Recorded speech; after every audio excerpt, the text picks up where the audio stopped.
Good morning, ladies and gentlemen. Welcome to today's conference, The New Frontier Winning in Finance and Investment in the Age of Artificial Intelligence. It is a great honor and pleasure to have you all here with us today. First of all, let me introduce myself. My name is Clarin. I'm a director at PwC Indonesia, and I will be here with you today as the MC.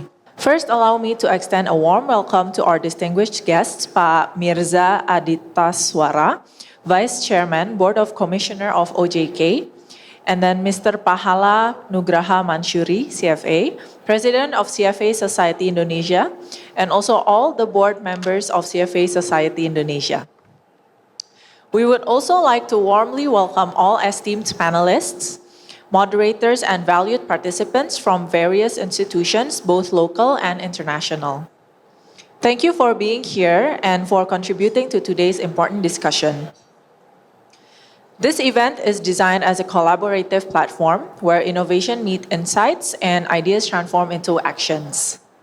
To officially open our conference, Mr. Pahala will have an opening remarks, and I would also read a little bit of Pahala's background. So as a volunteer, Mr. Pahala Nugraha Mansyuri, CFA, is the president of CFA Society Indonesia.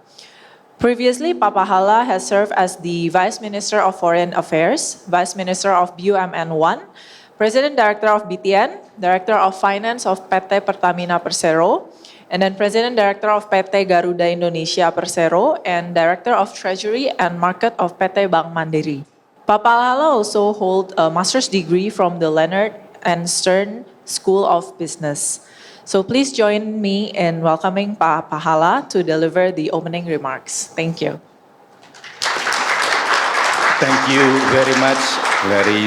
A very good morning to all of you. First of all, I would like to be able to say welcome to Pak Mirza Aditya, the Vice Chairman of the Indonesia Financial Service Authority or Otoritas Jasa Keuangan Indonesia. We are very, very lucky to be able to get Pak Mirza to speak in front of us on this topic. Again, I would like to welcome to all of you, the participants of the third investment conference of CFA Indonesia. This is actually only the next conference that we are able to organize after about 6 years of not being able to organize a conference of CFA Indonesia because of various reasons. Money, COVID-19, pandemic, the growth of economy is actually declining, global turbulence, whatever it is. At the end of the day, we cannot actually find a sponsor to be able to actually fund our conference. So Accenture, as well as others, we hope that you are also going to be able to support the Indonesia investment as well as the capital market society. And we are actually now this year are very proud to be able to bring back the CFA Society Indonesia Investment Conference. As you may have actually recall, I don't necessarily be able to spot people who actually attended the first CFA investment conference in Indonesia. That was actually about 6 years ago. And at that time, the topic of the conference was actually about the future of finance, AI, and data. So CFA Indonesia, we have to say that we are actually quite visionary in a way, because we already see that there is actually a big trend that is actually coming about data and artificial intelligence. And today, with your continuing support, we are able to bring back the annual investment conference to update you again the major trend that we see in finance and investment, and that is actually artificial intelligence. As some of you has actually recognized, there are probably about 4 to 5 major trends that we are seeing today. One, of course, is about the geopolitical shift that we are actually seeing today. Second is about the technological shift that will also affect how the world is actually going to evolve and how the investment climate is actually going to evolve. Third is how the change in terms of the climate change is going to affect the world. That will also affect how the world is actually going to evolve. And I think also how the monetary. And I think within the technological aspect, we believe that artificial intelligence and tokenization of assets are actually going to be the two topics that will really redefine how the world is actually going to evolve in the future. So we believe that artificial intelligence are actually really going to be one of the major trends, and that is why today we are specifically going to focus on this topic today, and we really hope that all of you are going to be able to gain some insights from, of course, our keynote speaker today, Pak Mirza Aditya Suara, Vice Chairman and also the Board of Commissioners of Otoritas Jasa Keuangan, on what will be some of the regulatory framework, whether it is actually going to be in banking, capital markets, as well as other types of digital financial assets that is actually going to affect how the regulatory framework is going to be evolving in the future, and therefore also affecting how the capital markets, banking, as well as other digital financial assets going to evolve. We are also going to be able to hear from the panel speaker, Pak Panji Wasmana, the CTO of Microsoft, Ibu Ekta Gandhi, the founder of Unity 7 AI, and Pak Joshua from UBS, the managing director of UBS, on how we expect that AI is going to revolutionize investment industry as well as the capital markets. We believe that each of the speaker will bring their unique perspective from the technology providers as well as the buy side and the sell side analysts on how this is actually going to evolve. And then also on the second panel, our speakers, Pak Fuad Sahid Lalean, the Managing Director of Accenture, Andreas Chandra from AI Innovation Korika, and Ibu Melissa Hendrawati, our very own CFA member and board from PT Superbank Indonesia, will discuss about the future of works, how the redefining of finance and investment careers with AI from the perspective of the consultants and also the practitioners. And I think for decades, CFA charter holders, we have actually been known for rigorous analysis, for our ethical grounding, sound judgment. But now, alongside the fundamental analysis and our ability to develop financial model, we also must master how the evolving language, which is actually the language of data, the language of algorithm, and AI-driven insights. I was actually very fortunate, Pak Mirza. I took a course last year, about AI particularly. And I think people are actually saying right now that is one of the key defining skills that we need to have is the prompting engineering. So all of us, we actually used to actually be able to do the analysis, find the data and all that. But now what is actually going to be very, very important is that how we are going to be able to ask the right questions rather than coming up with the answer. So let me offer you several perspectives from CFA Indonesia. First, I think from CFA Indonesia, we believe that AI is not a substitute for human judgment. It is an amplifier of the human judgment. AI, yes, can process millions of data, can, of course, detect patterns invisible from our own eyes and maybe from our own brains, but investment is not merely about pattern recognition. It is about context. It's about understanding about the ethics and understanding about the human behavior, particularly human behavior under uncertainty. And we know right now that capital markets is right now even more full of uncertainty and volatility. So AI is our new tool. This is not the replacement. Of course, maybe in the future, they will be requiring less CFA in the future because they will be able to replace it to be able to do the data analysis and all that. But this is actually going to be a tool for us to be able to see deeper and further in the future. But we, at the end of the day, are the one who must still decide how we are going to be able to act. Second, it may be that the nature of investment is going to change. Yesterday, it's about how we are going to be able to have the advantage from being able to find the right kind of information and processing it information. In the AI-driven world where data is abundant and model development is actually much more accessible to much more people. And then, therefore, the new age not only comes from how are we going to be able to get the data, but as one of the speakers will later on speak, is about the creativity in how we are going to be able to develop and design the model. It is actually about the originality, about how are we going to be able to get the insight from the data and from the models that is actually going to be developed. And most importantly, as a CFA, we know that it is about how we are going to be able to build the trust from our client. Capital markets and finance, it's all about how are we going to be able to build the trust, because at the end of the day, we are actually managing other people's money. And therefore, how we are going to be able to use AI in building the trust from our client is again going to be able to something that the machine cannot actually replicate. And as CFA charter holder, we must not only embrace the technological fluency, but also how are we going to be able to build the model responsibly.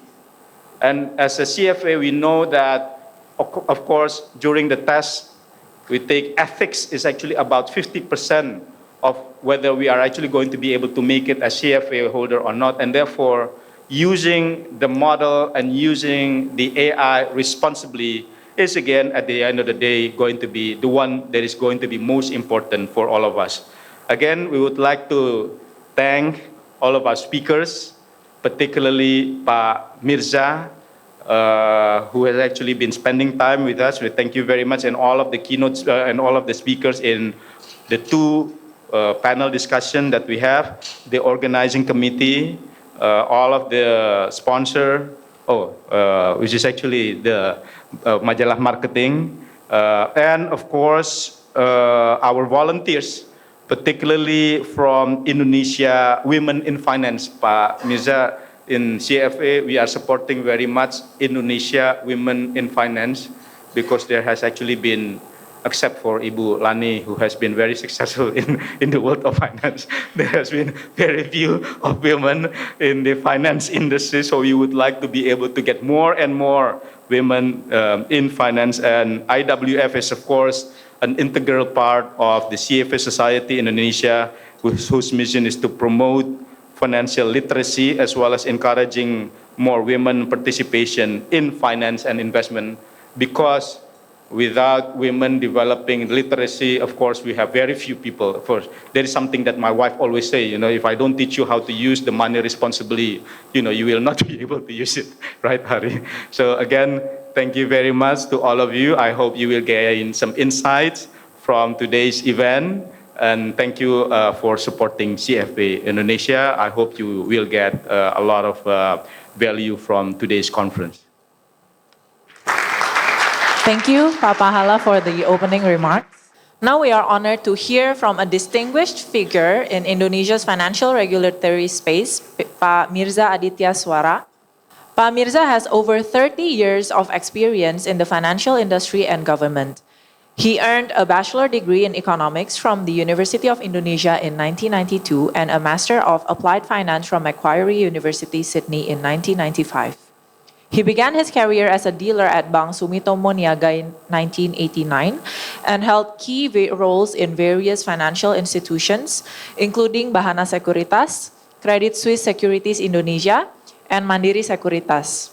From 2010 to 2013, he served as a member and executive head of the Board of Commissioners at the Indonesia Deposit Insurance Corporation. Pak Mirza was appointed Senior Deputy Governor of Bank Indonesia from 2013 to 2019 and also served as an ex officio member of the Financial Service Authority Board of Commissioners during 2015 to 2019, contributing to the coordination of macroprudential policy and financial sector supervision. Following his role at Bank Indonesia, he served as senior advisor to the Minister of Finance and President Director of the Indonesian Banking Development Institute from 2020 to 2022. Please welcome Pak Mirza to deliver his keynote speech presenting the Financial Service Authority view on today's theme. Pak Mirza, the floor is yours. Thank you. Good morning, everybody. Assalamualaikum warahmatullahi wabarakatuh. Selamat pagi dan salam sejahtera bagi kita semua. My good friend, Pak Pahala, former Vice Minister Foreign Affairs, former Vice Minister in State-owned Enterprise Ministry, and a lot of position in Indonesia, state-owned companies, including Bank Mandiri. Of course, is President of CFA Society Indonesia. Distinguished speakers and friends of CFA Society, we have Ibu Ekta and Pak Panji, Bu Hani, my old friend Joshua, Pak Fuad, Pak Ando, Bu Lani,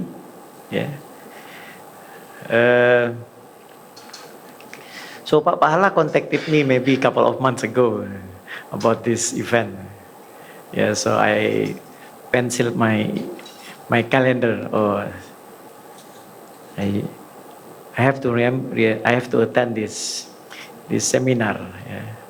And it happened to be today at OJK, at Indonesia FSA. OJK banking sector launched AI governance for banking industry. So it happened to be today. So today is AI for Indonesia financial sector. Yeah. So Pak Dian Ediana Ray, Commissioner in charge for banking supervisions, I think delivering his speech also this morning for this the event. So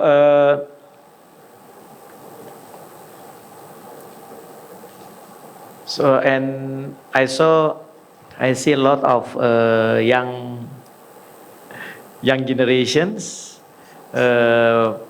all the CFA members or currently studying to get the CFA, and I have to admit, very difficult. Very difficult, Pak Pahala, especially to get CFA. I think most of you are doing it while you are also doing your job, yeah, your day-to-day job, and to concentrate to get the CFA level 1, pass level 1, pass level 2, and then pass level 3 is not easy. So this is the elite of the elite, Pak Pala, the CFA Society Indonesia. Yeah, but I'm happy to see that the CFA Society Indonesia has been 15 years, Pak. Has been 25 in Indonesia. Has been 25 years in Indonesia and doing the best effort to communicate with public and to continue encourage and supporting to develop the finance and investment community in Indonesia. And today seminar the title is New Frontier, Winning in Finance and Investment in the Age of Artificial Intelligence. Across the globe, financial institutions are rapidly integrating AI into their operations, such as real-time monitoring and anomaly detections. A survey conducted by Gartner in 2024 shows that 58% of finance function using AI, up from 30% in 2023, focusing on scaling and automations. In principle, artificial intelligence and machine learning have the potential to significantly enhance the operational efficiency, risk management capabilities, financial inclusion efforts, and customer relationship management practice. We are already witnessing numerous use cases of AI across the financial sector, from fraud detection and prevention, including anti-money laundering initiative, to automated customer support through intelligent chatbots and offer customized financial services. AI-driven alternative credit scoring models are expanding access to financial services for unbanked and underbanked communities, creating new opportunities for financial inclusion. In asset management, predictive analytics powered by AI are reshaping investment strategies, enabling more data-driven and forward-looking decision-making. Similarly, in the insurance industry, deep learning is improving claims assessment, while AI is transforming underwriting process by enhancing the speed and accuracy of risk evaluation, identifying emerging patterns and trends, and personalizing risk management approach. The role of AI in finance has undergone a paradigm shift, moving beyond auxiliary support to become the backbone of innovation. Today, it powers decision-making, risk management, customer-centric solutions, positioning itself as an indispensable force in the evolution of global financial system. When deployed responsibly, AI unlocks transformative advantages across the financial ecosystem, such as consumers enjoy personalized service and expanded access, institutions achieve unprecedented operational efficiency and competitive edge, regulators leverage sophisticated oversight capabilities, and economies accelerate toward equitable, inclusive growth. Yet, AI implementation has differing viewpoints and also raising concern that will AI replace human experts? Some regard AI as a game changer, as a catalyst for efficiency, personalization, and inclusion in financial services. Others, however, raise legitimate concerns that AI, if not managed carefully, could threaten financial stability. This contrasting perspective highlights the duality of AI. It holds immense benefits, but also presents serious challenges that require proactive governance. One of the critical considerations of AI adoption is data privacy and security. AI systems rely on the vast data, including highly sensitive financial and personal information. Safeguarding this data against breaches, misuse, or unauthorized access must be a top priority. Without robust privacy protections and cybersecurity measures, the adoption of AI could deteriorate public trust, the foundation of our financial system. Another significant challenge lies in transparency and explainability. Many AI models learn from fast data, resulting in complex internal structures that make it difficult to trace decisions and difficult to understand how decisions are made, such as loan approval or an investment recommendations. Without transparent mechanism, users can be misled by misinformation or flawed analytics. Closely tied to this is the issue of AI bias and fairness. AI systems are only as good as the data they are trained on. If historical data reflects social or economic bias, AI can unintentionally amplify this bias. Furthermore, we face a significant AI talent gap. The World Economic Forum, in its Future of Jobs Report 2025, projects that automation and technological advances, including AI, will fundamentally reshape labor market needs, displacing administrative jobs and eliminating approximately 92 million positions globally. However, it is crucial to remember that humans play an integral part in AI development. While AI can enhance decision making, it cannot replace human judgment, ethics, and oversight. Moreover, humans play an integral role throughout the AI lifecycle, from designing and training models, validating outputs, interpreting results, and making final decisions. Thus, to maximize the benefit of AI in finance and investment, financial professionals must be equipped with the skills needed to responsibly implement and oversee AI system. In particular, Indonesia must prioritize structural reform in upskilling and reskilling its workforce.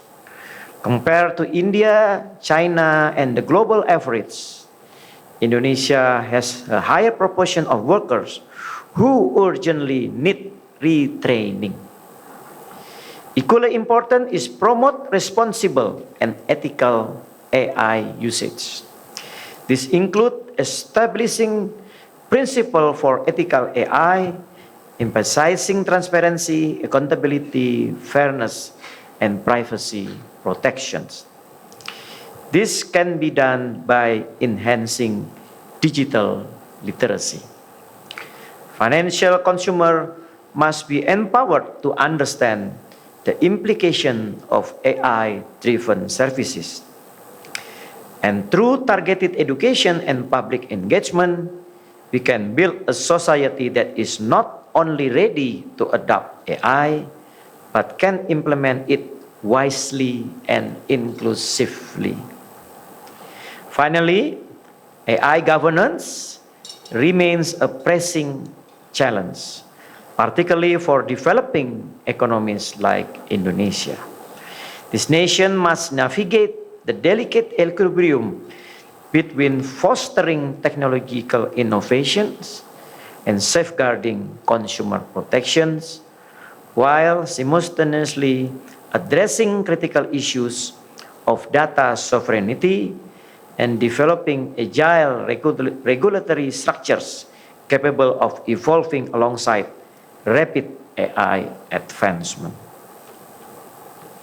By the end of 2023, 75 countries, including Indonesia, had launched national strategy for AI.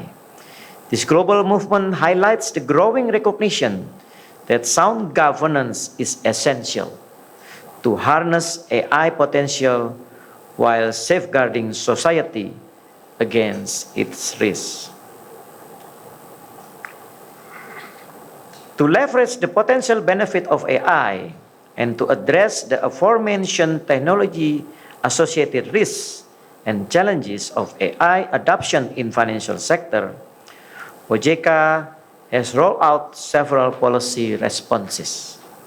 First, OJK provides policy framework and guidance for AI adoption in financial sector.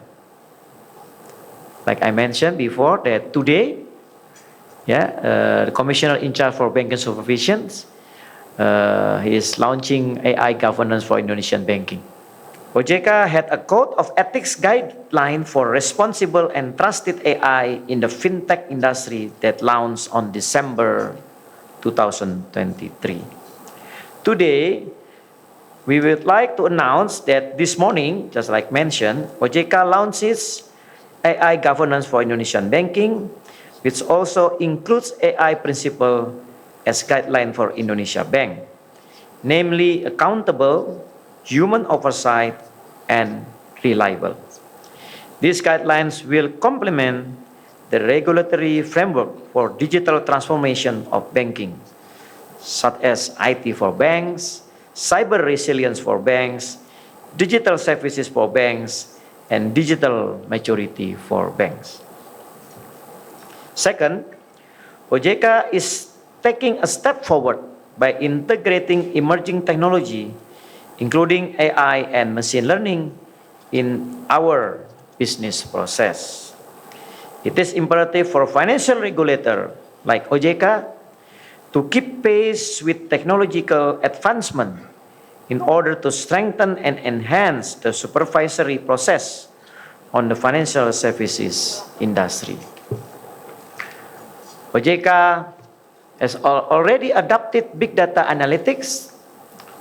Of course, we continue to improve the capability and is progressively moving towards the implementation of AI machine learning to support supervisory technology initiative. At present, OJK has completed a comprehensive study on the application of AI machine learning, aiming to make the supervision process more effective, efficient, and responsive to the evolving dynamics of the financial sector.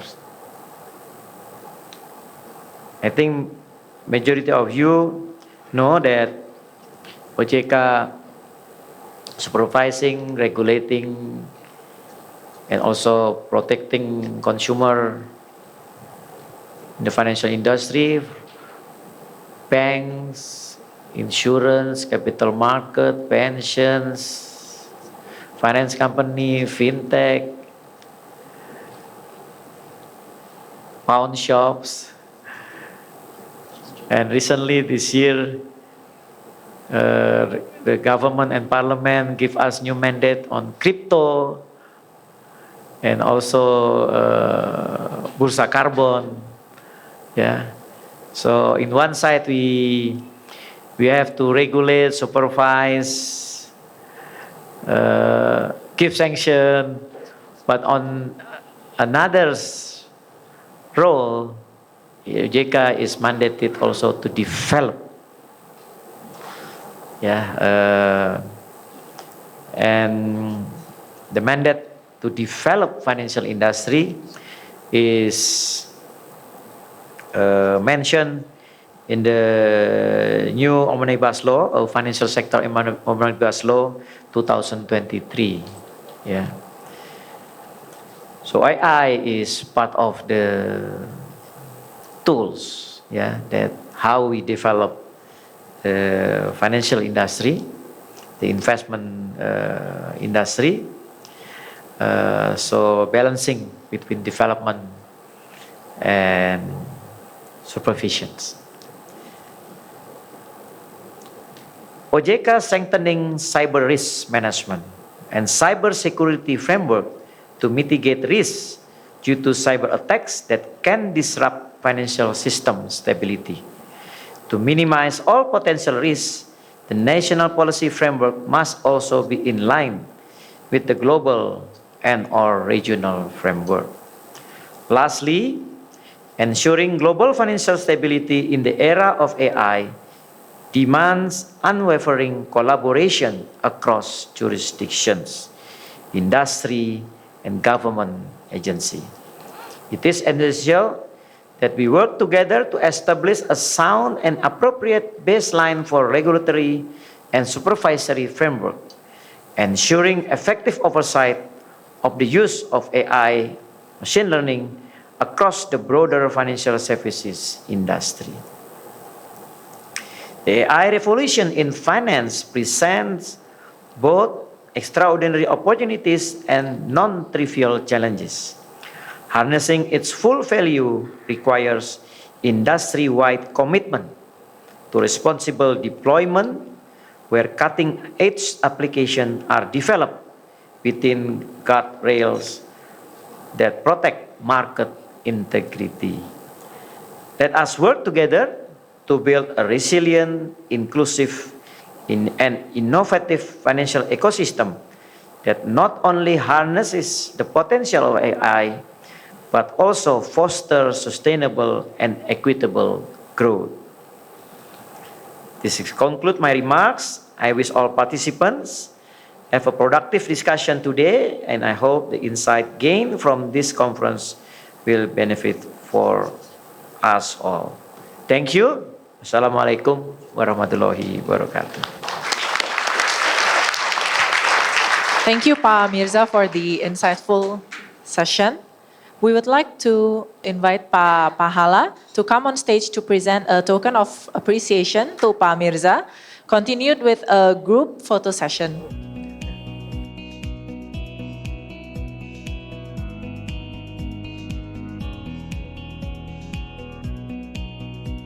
Okay, so our first panel discussion would be titled AI Power Investing, How AI is Revolutionizing the Investment Industry. In this session, we will explore how artificial intelligence is transforming the landscape of investment, decision-making, portfolio management, and market analysis. This panel will be moderated by Ibu Hani Gunggoro, CFA, Financial and People Consultant ThinkMap Personality Profiler. Bu Hani is a business financial consultant and a ThinkMap personality profiler with over 30 years of experience in various projects, involving financial management, corporate information, and systems. She holds the CFA certification as well. Please welcome Bu Hani. The session is yours. Thank you. Thank you. I will moderate the panel 1. AI is no longer a tool. It is a lens through which we see things, we think, and we invest. So today in this panel, let's explore and discover some of the extended perspective and insight our expert panelists will bring to the table, helping all of us to stay ahead, drive innovation in our company. I would like to welcome Pak Panji Wisman, our first one of the panelists. Pak Panji is the Chief Technology Officer in Microsoft Indonesia. His career includes 8 years in IBM, also as CTO, benar ya Pak? Ya, betul Bu. A stint career in Bibli, Kaskus, and Jarum Group. Also 3 years in NGO. 3 years ya Pak ya? Exactly. And 8 years as a university lecturer. According to him, that's how he started his career. He's passionate about digital transformation, and today he will bring the technology perspective in our discussion. Thank you, Pak. Thank you for the opportunity. Bu. And I would like to welcome Ms. Ekta Gandhi. Ms. Ekta is an AI enthusiast with more than 20 years of experience in driving technology innovation in Wall Street firms like Citicorp, JP Morgan, and Bedrock. She has expertise in risk management and banking platform in a platform like Aladdin and Investran. Am I saying it correctly? Okay. She is the founder of Unity for AI, a firm focused on helping businesses navigate AI adoption to drive meaningful impact. I hope I say it correctly again. Unity 7 AI. Unity 7 AI. Okay, that's her company. Welcome. Thank you. Number 3, Pak Joshua. Yeah, sure. Pak Joshua, graduate Faculty Physics University of Indonesia. He is a CFA charter holder. He started his career 21 years ago in UBS Security, covering equity strategy and banking sector. Today, he is the managing director of UBS Security. And by the way, Pak Joshua is also one of the founder together with Pak Pahala, who established CFA Society Indonesia 25 years ago. Betul ya Pak ya? Okay, so welcome. Okay, so we will start the presentation. Each panelist will present his view or her view on these topics, and I will welcome the Q&A, some of the questions from of you at the end of the presentation. So, selamat pagi Bapak Ibu sekalian. Good morning everyone, all these distinguished participants. It's such an honor for me to be part of this discussion. But being honest, Pak, I'm the one that maybe in the room not understand really on the investment area. I always say to my wife, I give you my salary and please invest in the good way, right? So that's my investor, right? At this moment, right?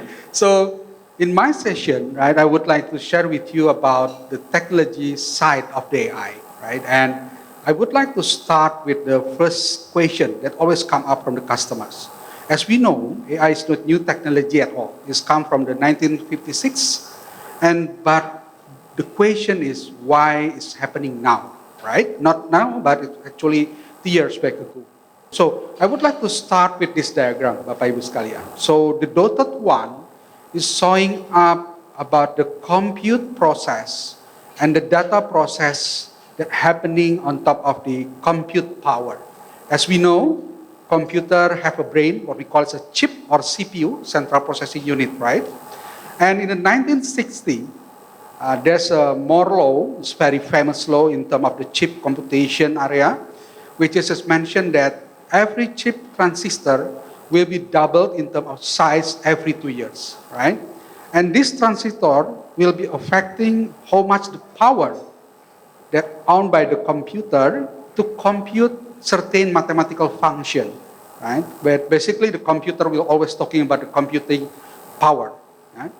And then surprisingly, in the 1960s, this role is quite famous. It's governed all the chip processing, manufacturing processes in the world, right? But there's some of the trend, right? And if you see in the middle of 19, they are starting up talking about the 1.5 time per year. So it's not 2 years anymore. But in the 2010, you see there's a kind of the hype happening in terms of the capability of the chip processing, which is going into 4.2 times per year. Meaning that the compute powers is jolting up, right? Including this is part of the cloud technologies coming up into the market. This providing a limitless, in theory is quite a limitless compute power for everyone to compute on top of this environment. To give you a glimpse about what I'm talking about in this particular scale, right? So when in 1960s starting up in the compute power, it's like we seeing the shark, right? But in the middle of the process, in the 19th, we are seeing the orca, right? And then now we are seeing the blue whale. Right? Kalau Bapak Ibu lihat di film, itu kan besar sekali gitu ya, blue whale. So this is the scale of the computation that currently available in the world. Meaning that now you can build many different AI model on top of this compute power. So that's the reason why, and that's the reason all the AI hype coming in these last 3 years. Because the compute power and data now is more available, and it's creating the innovation in terms of the model, so we can see in this video. This is our new video translator. With this, I can translate videos into other languages in my own voice. Maintenant, je peux enfin parler français comme je l'ai toujours voulu. Matawa, 日本語で何かを囁くこともできます。या मैं हिंदी में चिल्लाकर आपसे बात करूं? This AI is going to bring the world together. Okay, so I think in this video, right, as you see, we do what we call the real-time translation, right? When you speak in English, automatically the language is translated in the real-time manner into different language, and then the facial is also follow that particular language, right? Including the tone and then the voice. Looking at this technology point of view, you can see this is kind of the complex AI computation, right? If you're going back into the last 30 years ago, or maybe no, 10 years ago, the translation process itself is quite complex, right? And then the video manipulation process also complex. But now, with this blue whale compute capability and the model that we currently develop, you can do this all within the real-time process, right? And how it's impacting our life from the technology standpoint. In the next years or the next 5 years, you will see the consistent model where the AI will take much more complex cases in your businesses with these 3 different pillars, right? First, it's about the universal interface. Now, if you're trying to compare when you are interact with the computer, previously we're always typing the code, right? But now you can talk with ChatGPT. You can talk with the Copilot.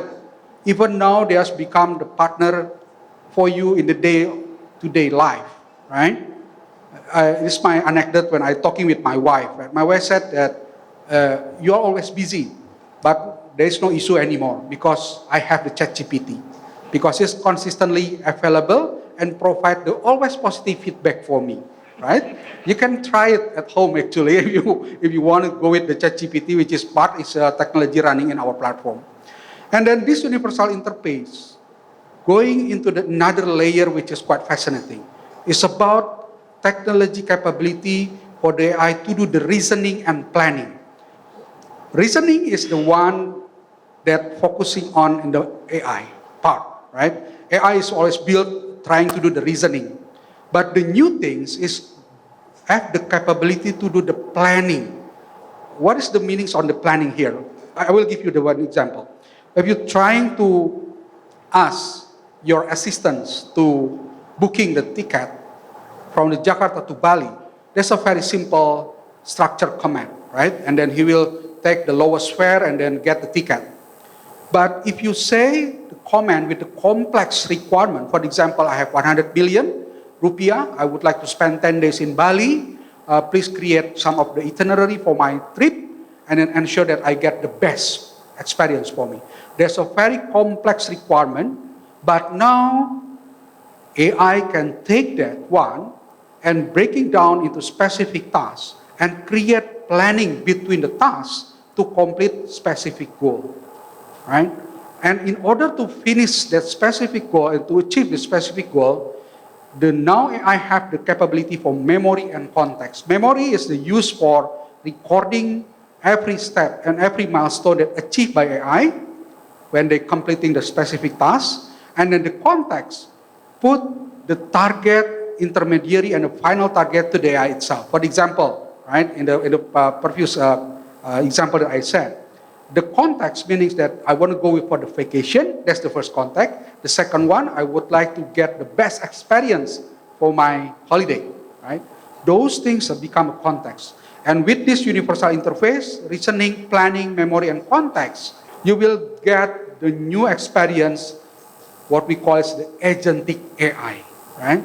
So you can imagine now, I always saying to my customer, this is my example, you know the Despicable Me movie, right? Minion, right? The yellow one, orang-orang kecil itu Bapak Ibu. That's kind of the agent, right? There's 100 agent with the specific function, with the specific behavior, which is they can connect each other and working together to achieve specific purpose, which is talking about arranging the trip for yourself, doing the right investment in their particular case, but within that particular test, they will create relationship between the agent. So now the ultimate game is to create automated agent, meaning that you can say, I would like to do the investment with certain amount of the money, with certain amount of target, and let compute and let AI to think and generate the result for you. That's the agentic AI. And we are going to that particular path. In our prediction, within the next 3 years, this technology already mature, and you will see in the market, you will get all the agentic as a component for your business to do the innovation. And at the end, with all this agentic AI and capability, we see there's an opportunity for us to focusing on enrich employee experience, reinvent customer engagement, reshape business processes, and also bend the curve of innovation. This is something that we've seen being consistent across different industries, and we always guide our customer in Microsoft to be being focused in this 4 pillar. But again, AI is become a journey, meaning that not, if you're using the ChatGPT, meaning that you already get the best benefit from AI, not at all. That's starting the journey, right? When you are start the journey on AI, you need to consider these 4 pillars. One is about the culture, process, data, security, and compliance. Again, from Pak Mirza OJK, we heard many times about the security and compliance, which is very important and fundamental for us to govern the AI implementation on your organization. Everything that we can do with the AI, basically at the end, we're trying to empower every person, every organization in the world to achieve more. Again, thank you for the opportunity. I hope this is starting up the journey on our discussion in AI area. Thank you. Back to you, Tuan. So thank you so much, Pak Panji. Now,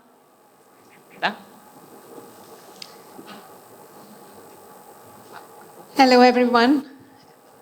What an honor to be here among all of you. Thank you, CFA Society, to invite us, and truly inspiring to be part of this wonderful, brilliant minds that are present here. So I will talk about AI from a change management perspective. And I did prepare a few slides, but I'm happy to also have a conversation with you about the questions that you may have. So I spent, like Ibu Annie was saying, that I spent 20 plus years in Wall Street, New York. And when I moved 2.5 years ago to this part of the world, I would get asked this question a lot of times, why? And the response to that, half jokingly, I sometimes said, well, I'm taking a break from American politics. But we all know very well that no one gets a break from American politics. But on a positive note, the time I spent in Wall Street was incredible in terms of the opportunities I had, in terms of some of the names, Citi, JP Morgan Chase, BlackRock. These are companies and organizations with deep pockets.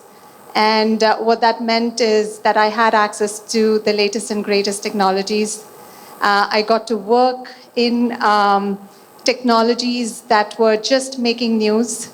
So right when AI had just come out 10, 15 years ago, BlackRock was implementing it in robo-advising.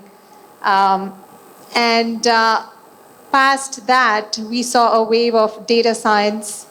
We saw how machine learning combined with data was predicting future for us.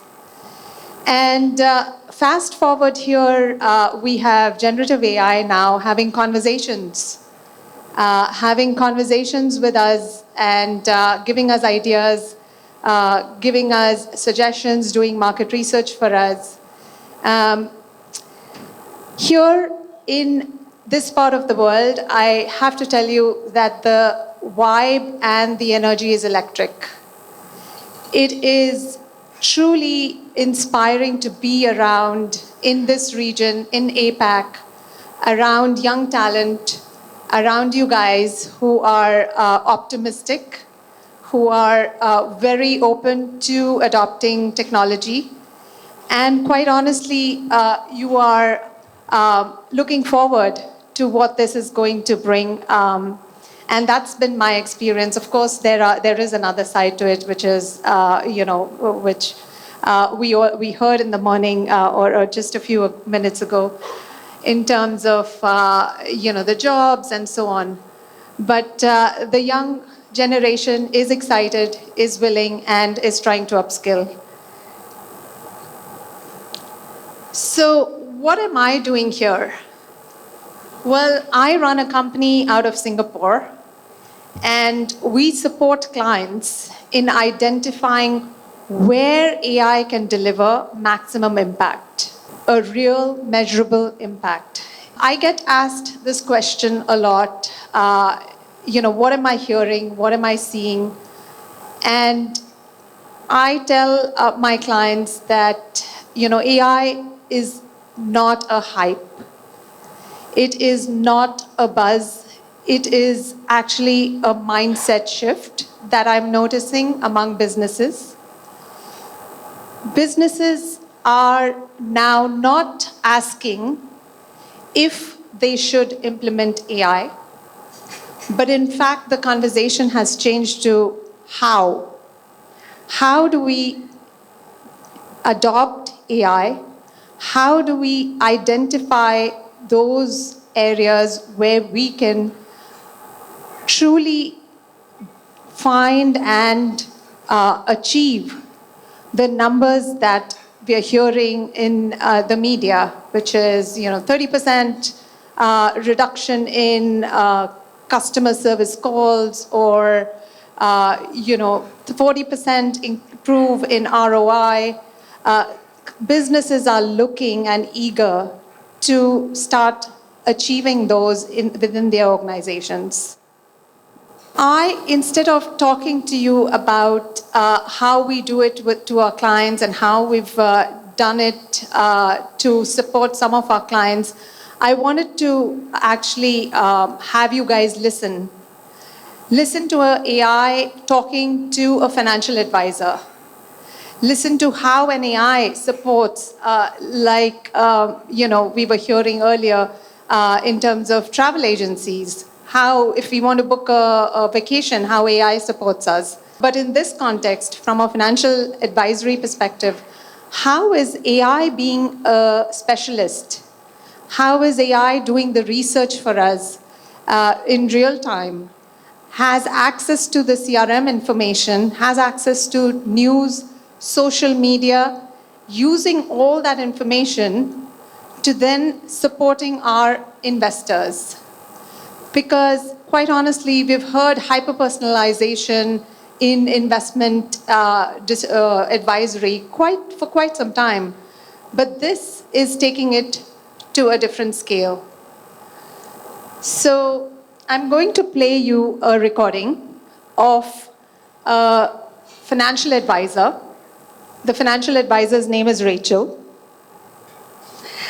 Rachel is having a conversation with an AI assistant, and what we call the perfect partnership. AI working alongside humans, because we all know that we are in the business of relationships. Human beings don't trust AI. Human beings trust human beings. So in the perfect partnership, AI is supporting a financial advisor. Ekta, can I help explain frame in bahasa?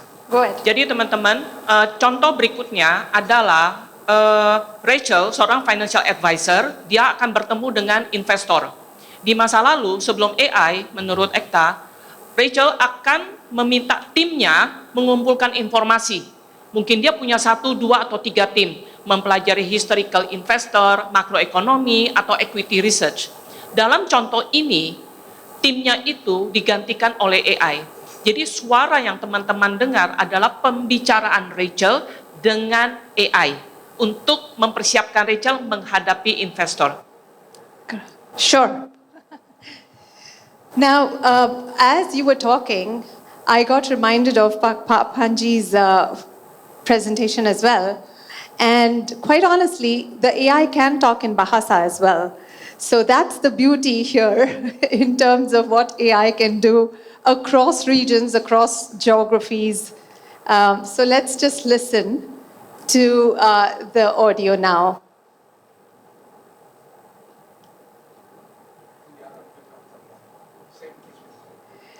Yeah, no, we tested it, so hopefully it should work. Are you ready for your first meeting prep, or would like me to support you with another task?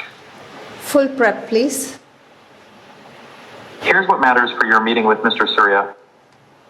Portfolio alert. So what the AI is doing is prepping Rachel for a meeting. So every morning, Rachel comes in and the AI says, hey, Rachel, these are the meetings that you have. Your next meeting is Mr. Surya. Mr. Surya, these are the things that you need to consider. And that's the conversation you're going to hear. You recently sold IDR $2 billion in telecom stocks. This could be a tax loss harvesting opportunity. Life event. His son has been admitted to NTU Singapore. We've prepared education fund options.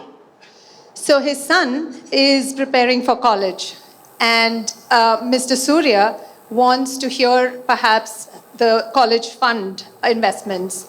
So the AI is supporting Rachel in terms of having access to the CRM data. So the AI has access to the CRM information real time, and bringing that information out and saying, hey, Rachel, for this meeting, you may want to address the school college fund that Mr. Surya may be interested in hearing. Market impact. With the BI rate hike expected tomorrow, his bond portfolio might need adjustments. Sentiment check.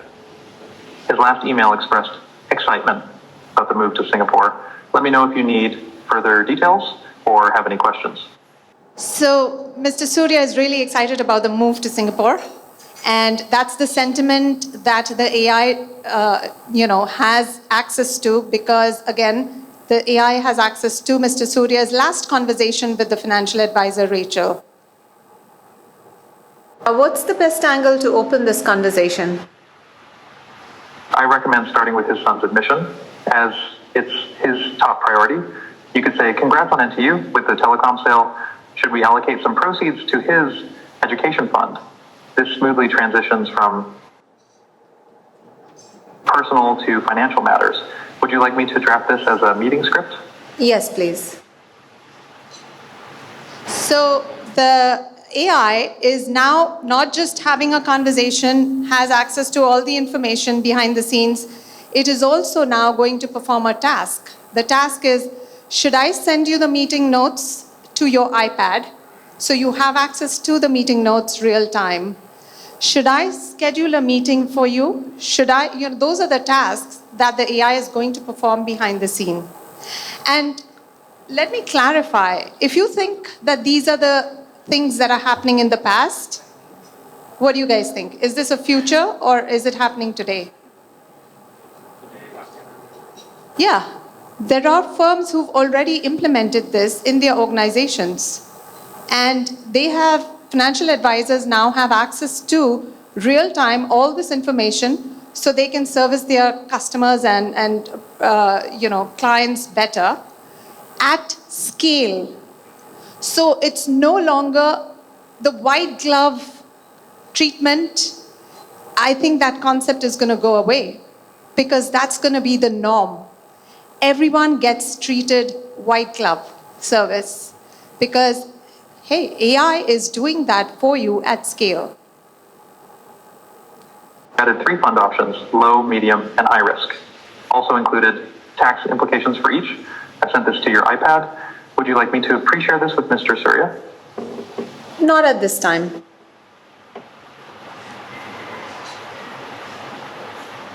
Understood. I'll hold off on sharing for now. If If you need, I can queue it up so it's ready to send after your meeting. Just say the word. Meanwhile, I'll stay on standby for any updates or real-time support during your session with Mr. Surya. So what the AI is saying is that, okay, I'm going to be on standby. I'll be with you during your meeting. As soon as you give me the word, I will take action while you're in the meeting. Great. Any other breaking news? Yes, Rachel. Breaking news just came in. Bank Indonesia announced stricter Forex rules. Mr. Surya has USD 500,000 inches overseas assets. This will affect his strategy. I've added it to your talking points. Here's the regulation summary on screen now. Key takeaway, there's a new 10% withholding tax on USD transfers over IDR 10 billion per year. Suggested pivot, let's discuss keeping more funds locally until Q3. Let me know if you need further details or adjustments. Okay, this is good. Thank you. You're welcome, Rachel. One last thing. Mr. Surya's wife just liked a LinkedIn post about ESG investing. Would you like me to... So this is interesting, the last piece. Mr. Surya's wife just liked a post on LinkedIn on ESG. So that's real-time information, access to AI, and it's telling Rachel that, do you want me to include ESG in the portfolio? Fund options as a surprise talking point for your meeting? Brilliant, yes. Let's add 2 ESG picks to the script. Done. I've added 2 ESG fund options to your script. The full briefing has been updated on your iPad. Should I schedule a follow-up meeting after BI's rate decision tomorrow? Yes, that'll be very good. Great. I'll schedule the follow-up meeting after BI's rate decision tomorrow. Your calendar will be updated shortly. Anything else you need before your meeting with Mr. Surya? No, this is good. This has been very helpful brief. Thank you. You're most welcome, Rachel.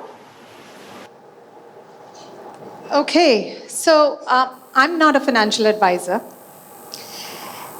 And I just build technology.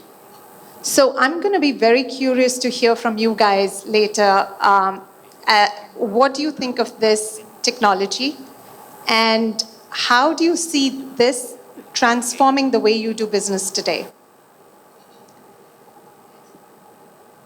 Now, I do want to also leave you guys with other options, other scenarios where AI is being implemented. So my clients, we're deploying AI, like I heard earlier about upskilling. So we're working with governments and other firms in using AI for upskilling talent and creating a strategy around that.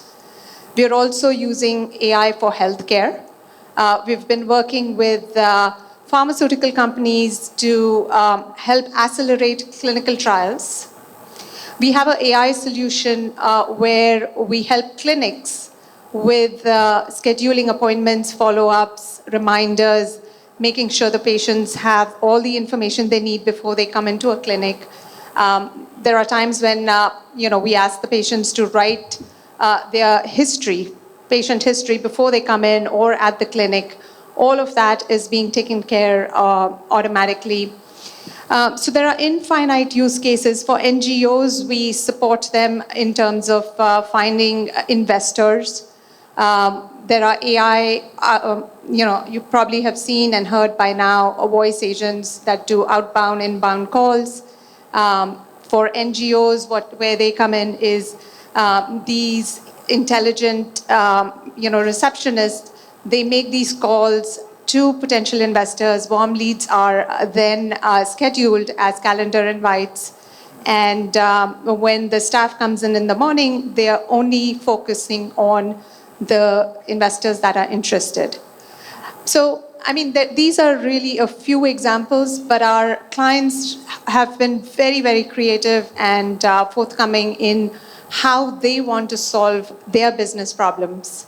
So again, I'll be happy to share, and hear some of your challenges after this. So I'll end by just saying that there's a new book release from our side. My company has published a book on AI, powered wealth management. It'll be available in 2 weeks. So feel free to look out for it. It has some real use cases for you to benefit from. Thank you. Thank you, Eka. Okay. Pak Joshua. Terima kasih. Selamat pagi teman-teman sekalian. So my name is Joshua. So I work as an analyst, UBS Securities, but basically all my career is equity analyst. Day-to-day job is going to results,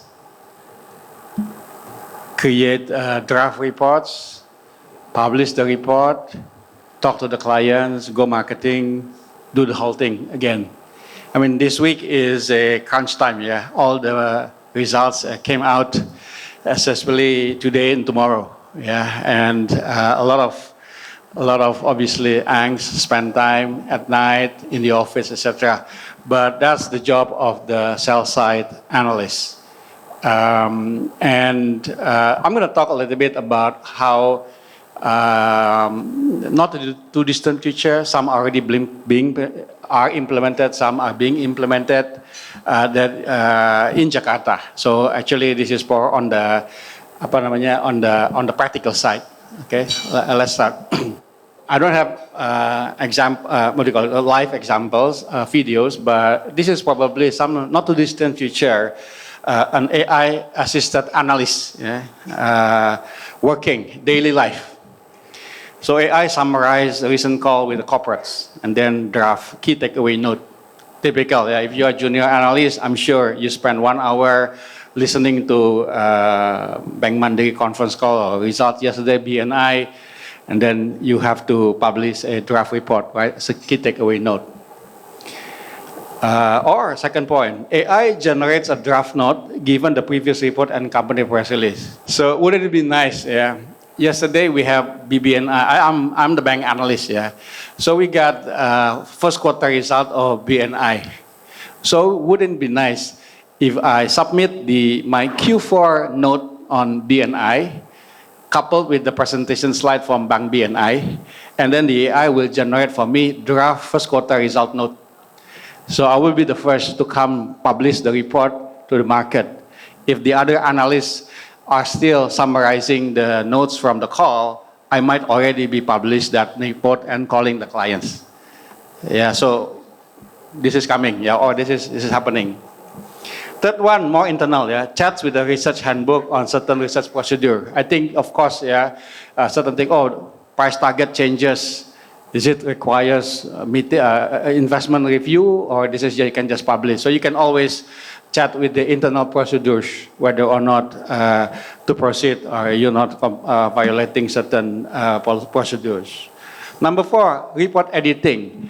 You know, in Indonesia, as an Indonesian, right, our English is not very good. We always need editing.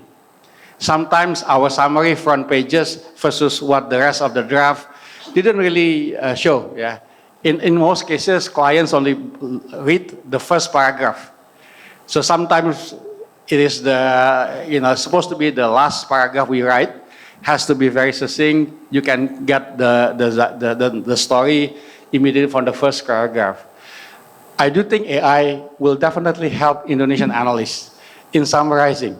If anything, your front page is the one that's going to be read.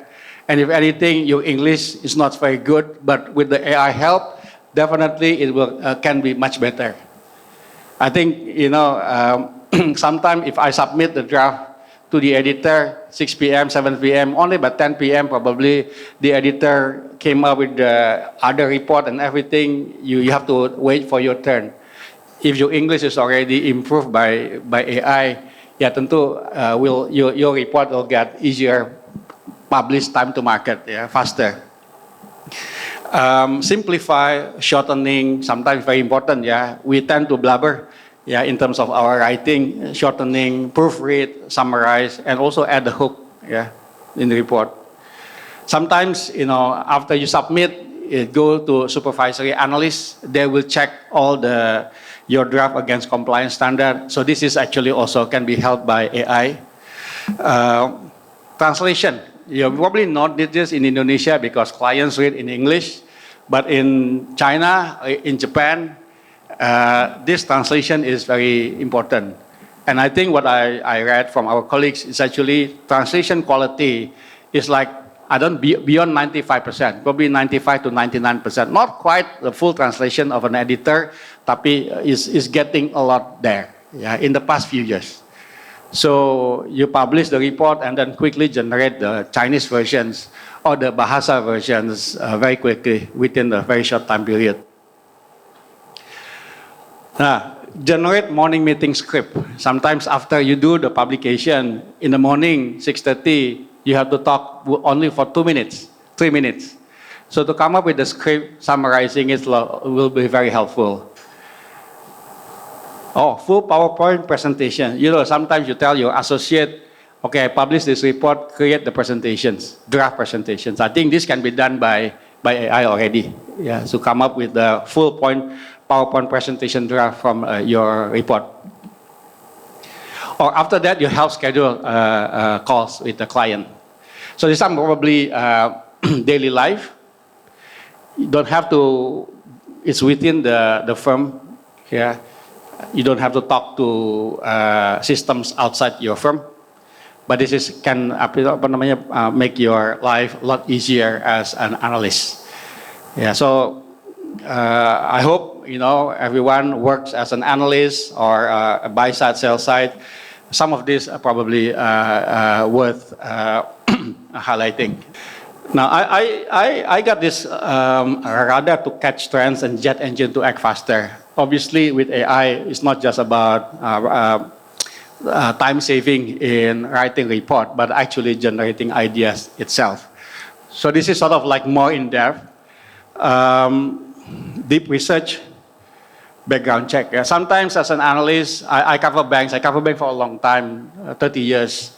So my selling point is the experience because I cover banks long time ago during Asian financial crisis. I think if you're an upcoming analyst, to compete, you can actually get a lot more if a junior analyst, you can compete with senior analysts with the help of AI. We talk, I don't have to talk to Joshua on Indonesian banks regulatory reform. You can actually consult with AI. I think you can impress your clients by that. So it is actually democratizing between an experienced analyst and a junior analyst, actually. Second point, summarize consensus, highlight key debates. Sometimes I don't know what to write. I've write a lot of stuff already. What's new? So with AI generative, they can look into and I think some buy sides actually do this. What's reports out there on particular stock? What is the consensus? And then what is potentially key debates? Is it on the revenue line? Is it on the margin? Is it on the capex on particular company? So when you know that there are debates in the market from the reports, yeah, then you know, okay, this is probably the area or topic to write about. Yeah, so this is sort of like idea generation, what to write, yeah, on research. Number 3, update complex database in real time. I think this is ongoing. Bank analysts, we have monthly results, yeah, for every bank in Indonesia. 100 banks, monthly result. Yeah, you can easily, in the past, yeah, do quarterly, but now Bank Indonesia OJK requires monthly. So suddenly you are inundated with so many data, full. Sometimes we only use net interest income, PPOP, and net income, that's it. But actually, the data is all quite rich and available. So check the website for update, download the monthly result, update automatically database, and generate next quarter's earnings draft. This is sort of like a cottage industry in itself, that you look at the monthly report, January, you think about the first quarter result. You get another update on the February, you update the preview for the first quarter. Then the result came and you check. So, but the idea is basically you can do idea generations. Oh, BNI margin has been 50 basis point drop quarter to quarter in February. So you know that the first quarter is going to be weak on the margin side. You can initially already write a report highlighting this fact. Yeah, and sometimes, yeah, you can do it manually, of course, but with automations, this can be done quickly. Sometimes, you know, you have to do stress testing. A couple of banks, so I'm using the example of banks. When I was an analyst in 1998, it's very difficult to do. Everything is all over the place. You do stress testing. In 2008, you got all the data, but it takes me about maybe a week, 2 weeks to compile all banking financial results and do the stress test. And then write maybe another week or 2 weeks to write the report. So 1 month turnaround time. But I think sometimes with data scraping, you can do it quickly also. All what used to take 1 week of data collections, maybe take 1 hour, 2 hours. And so you can do the stress testing a lot easier, even today. But I believe with AI, we can do even beyond that. Yeah. Not only many more, liquidity, NPL, or margin, or everything. And you can highlight which banks is weak, how many percent system deposits at risk, given, let's say, the rupiah, another, tariff war, impact to Indonesia, impact for particular banks, how many mining sector exposure. So all of that, if it's actually the data is available, it just takes time to collect. But you take in the cover for banks, easy. But if you can deliver for the entire sector or top 20, top 30, it would be even more comprehensive, and clients will come to you instead of the other competitor. Idea generation, same thing, right? This is apart from what to write, but generally give you a bit more convictions about what idea stock that you think is going to go up or it's going to come down. Like I'm using here the search and monthly net interest margin. Yeah. And I do think that because these are informations available, updated monthly, the market will react monthly. So something that, and I do think the clients here also look at those data sets. Last point, this is data is available, but with AI, you can basically run the analytics a lot more quicker and everything. So, when with financial statements, this is use cases. Yeah, we have long form financial statements. Sometimes banks is about annual reports is probably 1,000 pages. Yeah, it's very impossible to do. And you look at the 8 data points, and that's it. You write the reports. But a lot of information is actually available, and compilations of all the financial reports can generate new insight. What we did, we got 800 listed companies, and we've got 10 banks. So who borrow from which bank? This has happened. And then with AI, you can easily make that connection. Article in mathematics is the node and the edge. Who borrow from what bank? You compile that across time and across the companies, across sectors, across different corporate assets, and you come up with a new insight.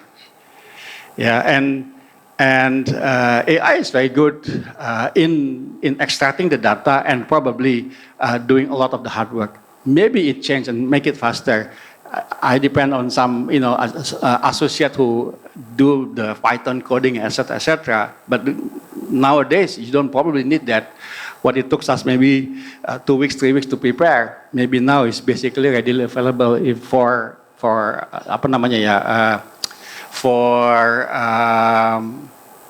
we're not programmers, right? We're not coders. We're not really very good in Excel very much. But with AI, this can help us. So we did this for relationship map, for debt repayment capacity, for supply chain relationships. So is the vendor of Astra International within the 800 listed companies? And maybe we can get a lead in terms of Astra result by looking at the previous quarter, the 2 previous quarters of the suppliers. So this is actually, and this is on Indonesia. We can do it. I mean, definitely has been done for large multinationals, like Apple, iPhone, etc. But with AI, it gives us the tool to as a radar, and also with AI has a jet engine to act faster. Yeah.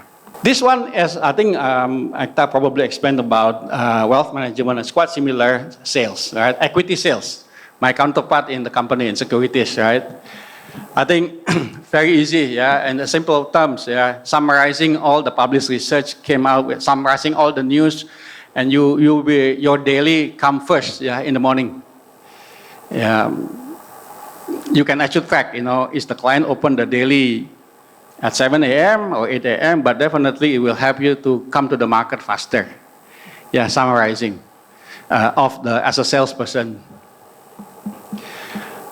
Generally speaking, I do believe the faster to respond, bigger capacity.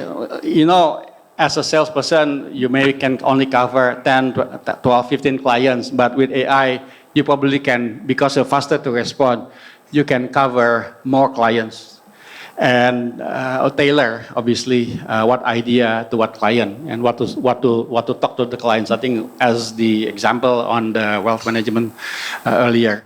Organizing an investment conference as a sales side, we do investment conference like this, so it can help preparing marketing schedules. Just like calling with clients, you go to Singapore 3 days, you do all through the agents. Conducting consumer survey, we're doing consumer survey, and with AI, I can do a lot better, real-time monitoring, etc.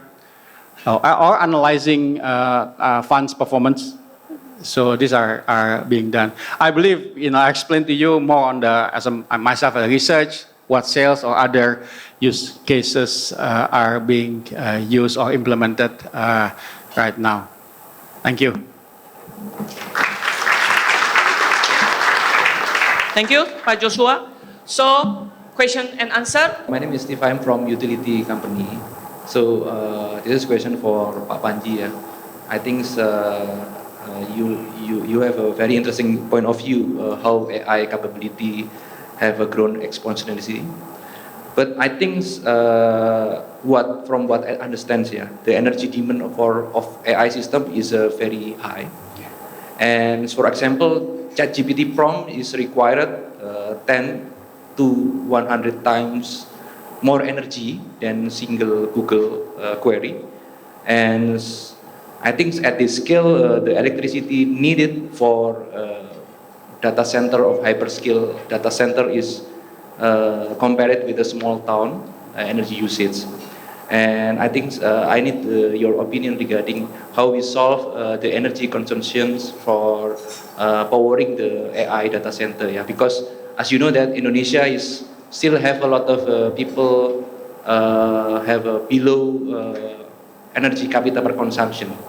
So maybe we will compete between powering AI data center with powering the neighbor or the people who still have a low energy consumption per capita. Thank you. Thank you, Steve. Thank you, Pak Steve, for your question. It's a very good question, and I think that's part of the issue that we currently have in terms of the AI versus the sustainability goal from Microsoft itself, right? And being honest with you, this is being progressive in our term when we think that there are at least 2 moving components that we can do and to address this concern. One, since ChatGPT is developed, there's many different versions already released, right? And then now it's going to GPT 4.0.5. And within this release period, the key target is not just about the enhancement in terms of the capabilities, but also about the algorithm efficiency. So now we achieve certain milestone in terms of the compute requirement for each particular tokenizer and also understanding the context of the LLM is already reduced much, right? But again, it's still ongoing improvement process. And the second one is the biggest idea that we have right now. Since the AI leveraging a lot of GPU over the CPU, now Microsoft building the specific chip processing unit that specifically designed to running AI function. So it will be eliminate the function from the GPU, but now going back to the single processor capability, meaning that we can reduce the efficiency. The other milestone that we're trying to do in the breakthrough in technologies is creating the quantum computing.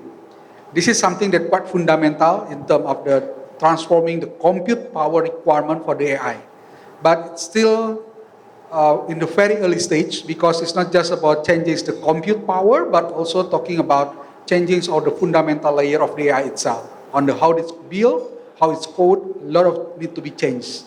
So you will expect there's a lot of movement in terms of the energy efficiency, but you are already pointing out the key concern in terms of the AI development at this period of this milestone, right? But again, positive, you will see within the next 2 or 3 years that we will address that part. So if you hear more, Maya chip in the quantum computing is already squeezed down into productizable component. So we're now trying to replace some of the GPU capability with the quantum computing in order to reduce the energy consumption footprint. So that's what we do at this moment. Yeah. Okay, thank you. That's very interesting topic, Steve. I guess CFA Society Indonesia need to make one workshop about that. The AI advancement versus energy saving. Wow. Yeah, that's thank you so much. Yeah, thank you, Pastor. Thank you so much for the opportunity. My name is Faisal, as I'm accountant from farming industry, PT Dharma Satya Nusantara. So I would like to ask the panelists, for younger generation to in finance in the age of AI, I mean as accountant, is really don't know much about investment, AI, and etc. So what AI specifically that need to be learned? Because there is a bunch of product that offer at the moment, right? Do we, as a younger generation, need to only learn about the finance specialized AI, or many things? Because, or do we need to know how to use it and keep update the basic? Or do we need to know how AI machine learning works, supervised or unsupervised works? Because at the moment, right now AI is very complex, and I need your advice how younger generation can win in this artificial intelligence era. Thank you. Thank you, Pak Faisal. I will let Ekta to answer that one. But Pak Faisal, make sure stay tuned to the panel 2. The panel 2 will discuss the future skill of us. Okay, please, Ekta. Faisal, we are in a stage of transition right now. So there are a lot of tools and technologies that are coming up relating to the specific industry that you are. So in finance, there are certain kinds of tools and technologies that you may want to learn and keep yourself closer to. Based on what industry you are, you should pick the right tools. Because I see there are a lot of content out there promoting AI tools. And it looks, and you can, get captivated by all the fancy things they are doing.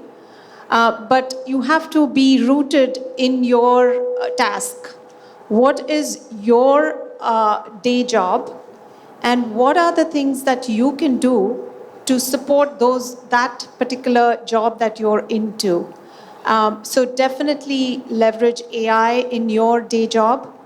At best as you can, but also don't get distracted by a lot of social media noise around AI and AI tools. Thank you, Ekta. And yeah, please. My name is Daniel Santosa, final year engineering management student from Institut Teknologi Bandung. I want to address my question to Pak Joshua. In highly regulated sectors like finance, how could we make sure that sensitive data of clients or companies that we uploaded to AI models like the GPT will be safely kept by third-party companies. How can we make sure that risk of data breaching is not going to happen? Thank you. Of course, I actually split my slide to the two slides. The first thing about report writing, everything is internal. You don't talk to other system. Yeah, so of course, very important. But for me, working in a company, this is already given from the top down. And generally, of course, we work on a closed system, but still using large language model. And can still, you get the productivity. The second part, when I talk about idea generation, this is all public, right? But it is also based on public information. It's just the way you handle it using some agents driving you the data. So I guess if it is public information, it's all financial reports of the banks.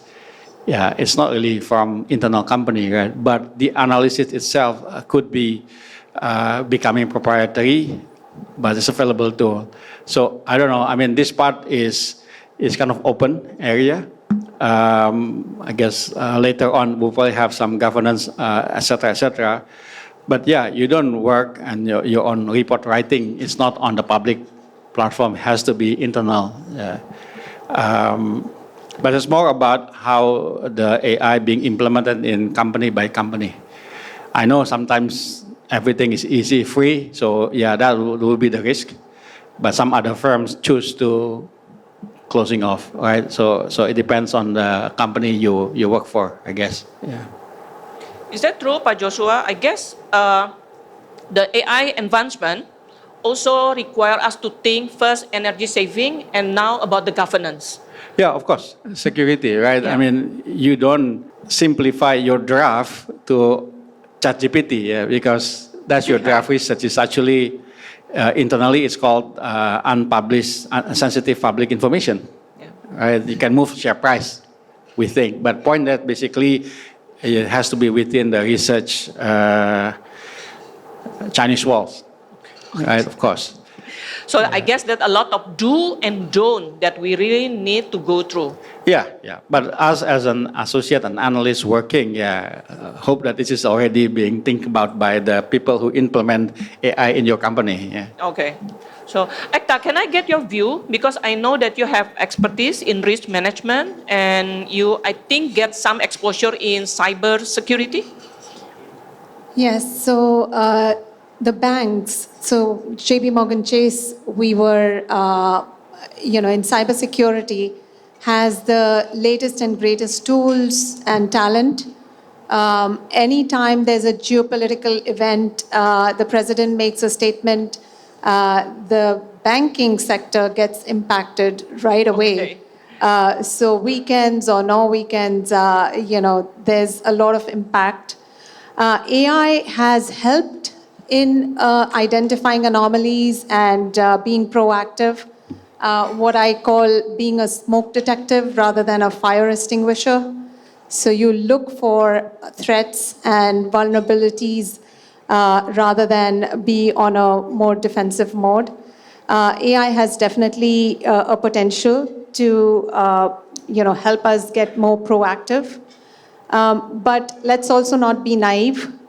The AI in the hands of bad actors is equally powerful. So we have to stay ahead. We do need a lot of governance and a lot of skills, actually, talent to handle AI ethically. So, of course, there's a cybersecurity element. There is definitely an ethical element. There are inherent biases built into the AI model. So there are many considerations. It's not a very easy conversation to be had, but it is a very important conversation to be had at all levels in the organization as well as governments. Okay. I hope that answers your question, Daniel. Thank you. Okay. The final two, please. Halo Pak, salam. Yeah. Okay. I just have one question. Yeah, one question to Pak Joshua. Can AI replace research analysts? Can AI replace fund management? Because it happens in China. people with sick, no more go to doctor, just ChatGPT, and the analysis is more accurate than the doctor. So I want to know your opinion. Wow. I will love to hear the conclusion from panel 2 also tonight. Yes, Pak Joshua, please. Like kalau always a programmer, everything can, Pak. Tapi I hope I think hope not in my lifetime as a professional analyst. But you can see, the promise that you don't hire as an analyst, instead of covering 10 stocks, you can cover 20, 30 stocks. Instead of 2 associates, you might need only 1 associate, but with help with AI. So it does help in terms of productivity. Yeah. But like in all these things so far, in the implementation, you are still accountable as an analyst, a human analyst, right? So we are still accountable for what we write, what we recommend. AI is only helping. So I don't know, I think this is probably the next few years, but whether or not it will be able to replace, who knows? Maybe it can, but maybe it cannot too. So I don't know the answer. But today, yeah, you are still responsible for what you write, even though your writing probably also held by AI. Thank you, Pak Joshua. I hope that answer. I'm Arik. I'm a digital policy analyst from the Ministry of Communication and Digital Affairs. And as Indonesia develops a regulatory sandbox for AI providers, how can the investment industry work in the government to test AI tools, safety without slowing innovation? And what can the industry do to help set responsible standards for AI in the finance sector especially? Thank you. I think Pak Panji bisa bantu. I think it's also not my mojo, but let me try to respond to that one. Actually, this is related with the new function and the new regulation and OJK regarding the innovation in sector keuangan, ITSK, right? And then they already provide some of the safe environment. We call it a regulatory sandbox, because sandbox itself have 2 phases. One is about regulatory, and other is about the innovation sandbox. This is have the different mechanism. What OJK trying to, again, I'm not talking on behalf of OJK, but it's as far as I know, OJK will provide such a period for the bank to do the innovation in this particular sandbox, right? So not the bank, the financial sector industries, right? So it's not just a bank. Within this particular period, OJK will provide the supervision process. If I'm not mistaken, at the maximum is 3 years. So they can do the pilot, they can do all the innovation, including the AI technologies, without considering some of the unmitigated risks, right? And then within that period, they will do the assessment, and then at the end, they will make decision whether this can be continued as the new innovation or they need to be revised, right? So I think OJK is really now going into the more open in terms of the innovation, because previously, because OJK is really very focusing on the risk management in terms of the bank operation.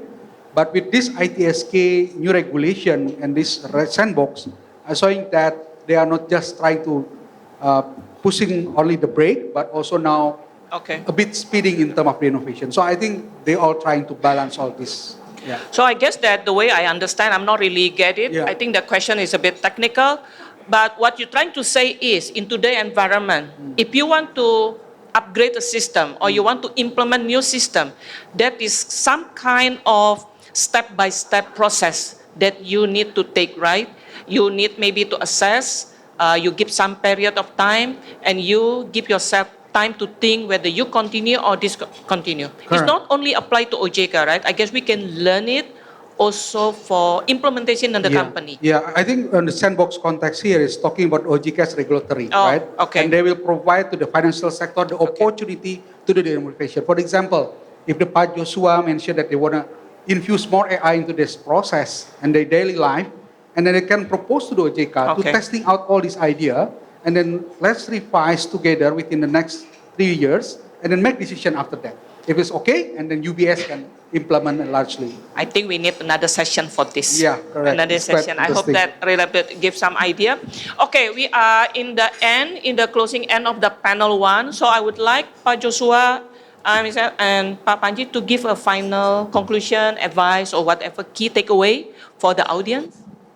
Okay, start. So again, I get asked a lot of questions. What is a good time to implement AI? And, do we really need to in our organization? And the response I give is the time to implement AI was yesterday, but today is good enough.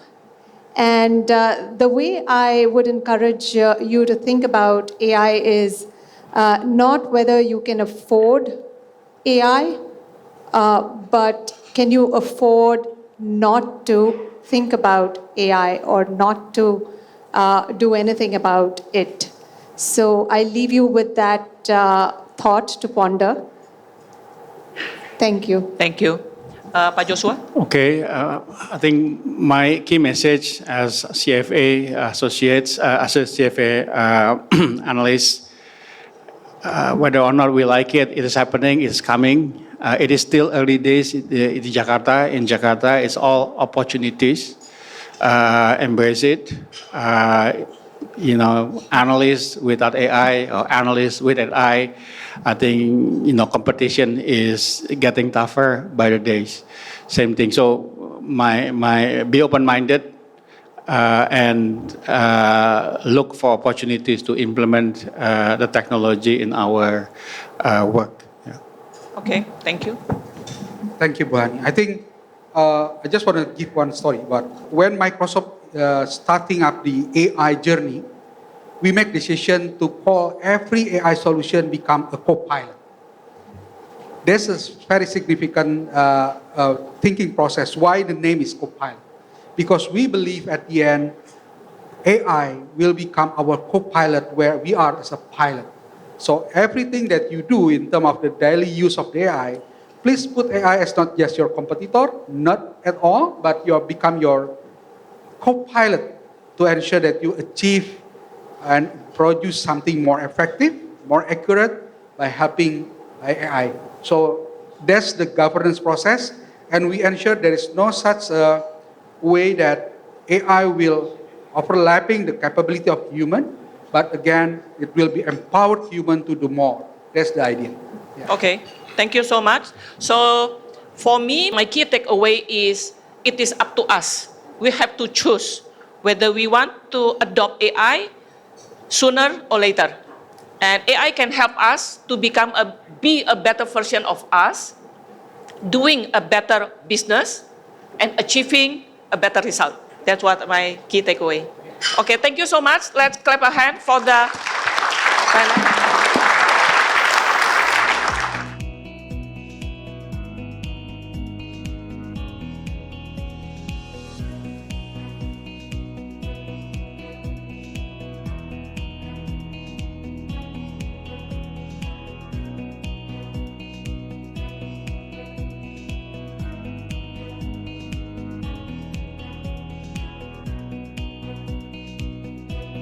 So the second panel will discuss how AI is transforming finance and investment roles, from automating routine tasks to creating new hybrid careers, along with the technical and soft skills, talent strategies, and ethical regulatory frameworks needed to succeed in the AI era. This panel will be moderated by Ibu Nila Firdausi, CFA, Fixed Income Analyst from PT Manulife Asset Management Indonesia. So Ibu Naila is responsible in reviewing companies and banks for fixed income investment purposes. Started off her career in financial industry as journalist for Bloomberg News Jakarta, covering Indonesia's financial markets, corporations, and politics for 9 years. She joined PT Manulife Asset Management Indonesia in February 2010. Naila holds a bachelor's degree in accounting from University of Indonesia, and she holds a certified expert in sustainable finance from Frankfurt School of Finance and Management, certificate in ESG investing issued by CFA Institute, and the Chartered Financial Analyst designation. So please welcome Bu Naila. Thank you, Clarin. Hello. Hi, ladies and gentlemen. Assalamualaikum warahmatullahi wabarakatuh. How are you all?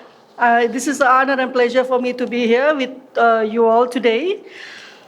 So if the first session, we talk about how AI revolutionized the financial sector, this session, is actually very close to heart as a financial professional, because it how the AI will impact us directly.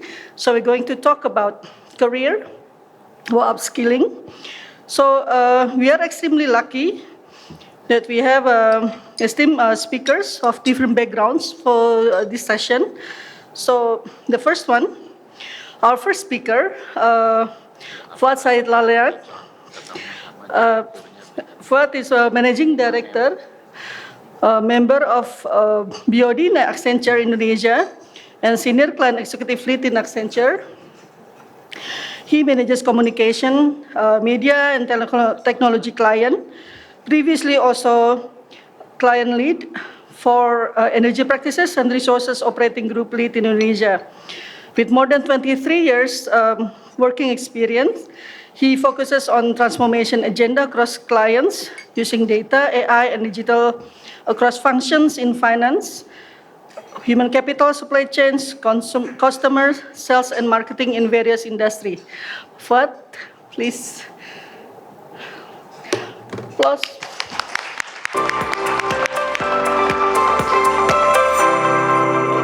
Thank you. Okay, so our second speaker, Andreas Chandra. Andreas is consultant in industrial and marketing technology. He currently acts as a consultant for Minister and Industrial Group, Standing Committee Industry Bio and Biotech for Kadin, and Director of AI Innovation at Corica. He has also served as subject matter expert for technical guidance, Ministry of Communication and Information Technology, and the Digital Ecosystem Presidential Advisory Council, or One Team Press. Andreas.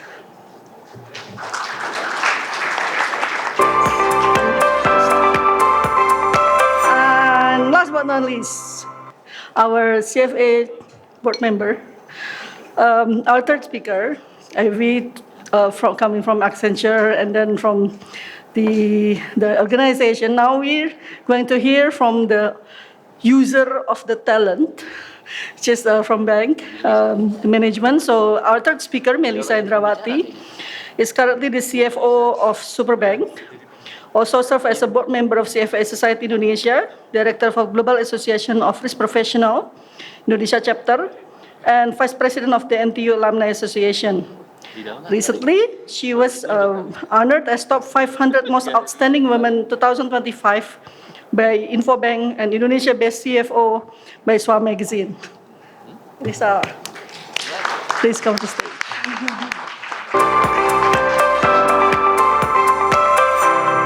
As a financial professional, I'm so excited to hear from these three panelists. So now let us first listen to what Fuad already prepared and give insights. Give us his insight. Please, the stage is yours. Thank you, Mbak Naila. So first of all, I would like to say thank you, Pak Pahala, and also the committee for inviting me to this session. So CFA is, for me, I'm looking up on the CFA certification. I think it's a sexy kind of area. I was imagining, Bu Ekta, your job is very glamorous and sexy, connecting with all of the deep pockets around the world, right? So for me, I'm an engineer, so it's honor for me to, sharing the insight in terms of the AI with myself. So that is one. I think the second one, I'm glad that Pak Pahala saying that 2 years ago, CFA already thinking about AI. And it reminds me, around 5 years ago, one of the professor and dean in UI, Universitas Indonesia, Fakultas Economic and Business, asking me to teach on the technology and AI. And this is relates with the question before. The provocative statement that I was using at the session is, it is going to be the death of accounting profession. It is going to be the death of audit profession. I know now it's an analyst, CFA, but I think it is going to be also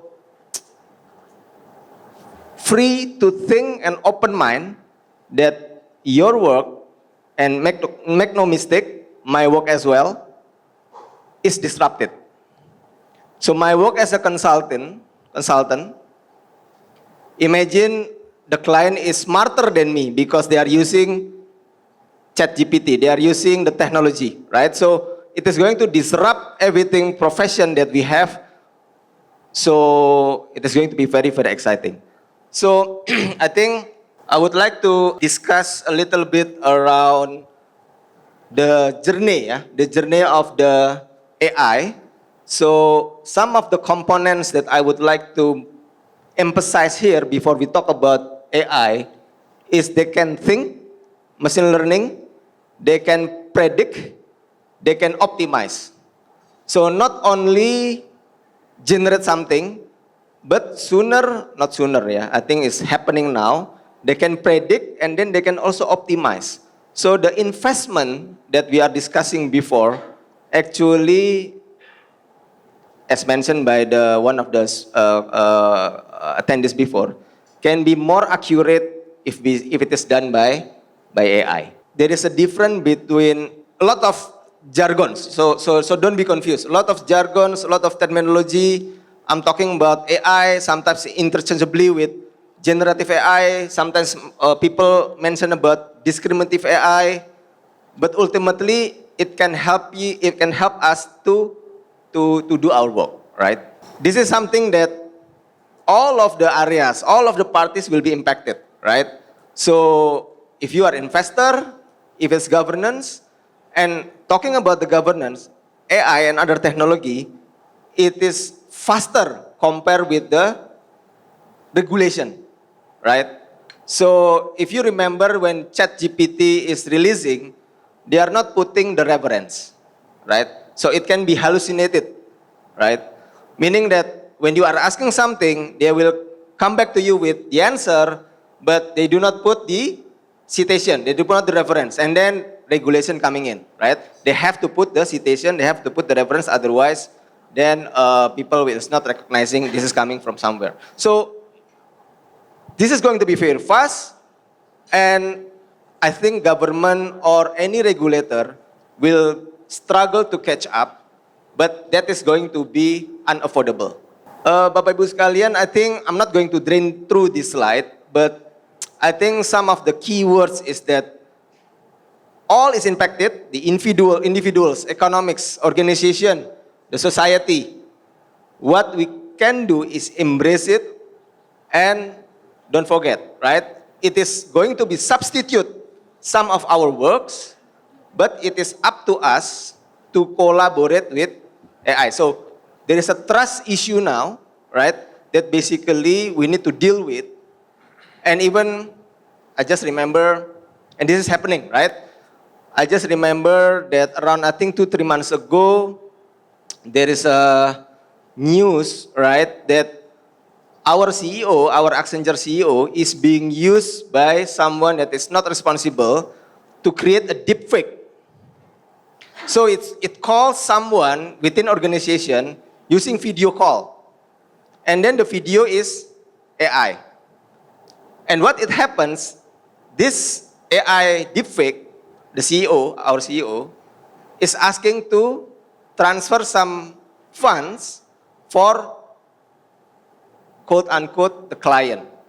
So when the recipient doing the call, and then somehow he realized that how come the expression is a little bit odd, right? So it's very, very kind of real, the face of the CEO, the sound of the CEO, right? But the sometimes the gesture is not like a normal. So it's not like a perfect kind of what do you call it, the gesture. And then the second one, it's very strange that a CEO asking something to be transferred or fund to be transferred, right? So he said that, okay, wait a minute, let me check or double check. And actually, yes, that is something that is kind of deep fake, and it happens, right? So be careful. I think I'm thinking that perhaps in the next 1-2 months there will be a perfect kind of deep fake, not only the one that is kind of a bit robotic, but it's very, very fluid, very, very natural. So it is going to be very, very interesting. Nah, Bapak Ibu sekalian, I think this is something that we discussed before in the previous session, right? If you can see the chart, this is the impact per countries. Unfortunately, Indonesia is not one of the country that we survey, but hopefully next year, yeah. The top one is the impact of the Gen AI, and this is, I'm only talking about Gen AI, not even the whole AI, right? In countries and industries. The bottom part of the slide is in terms of the industries.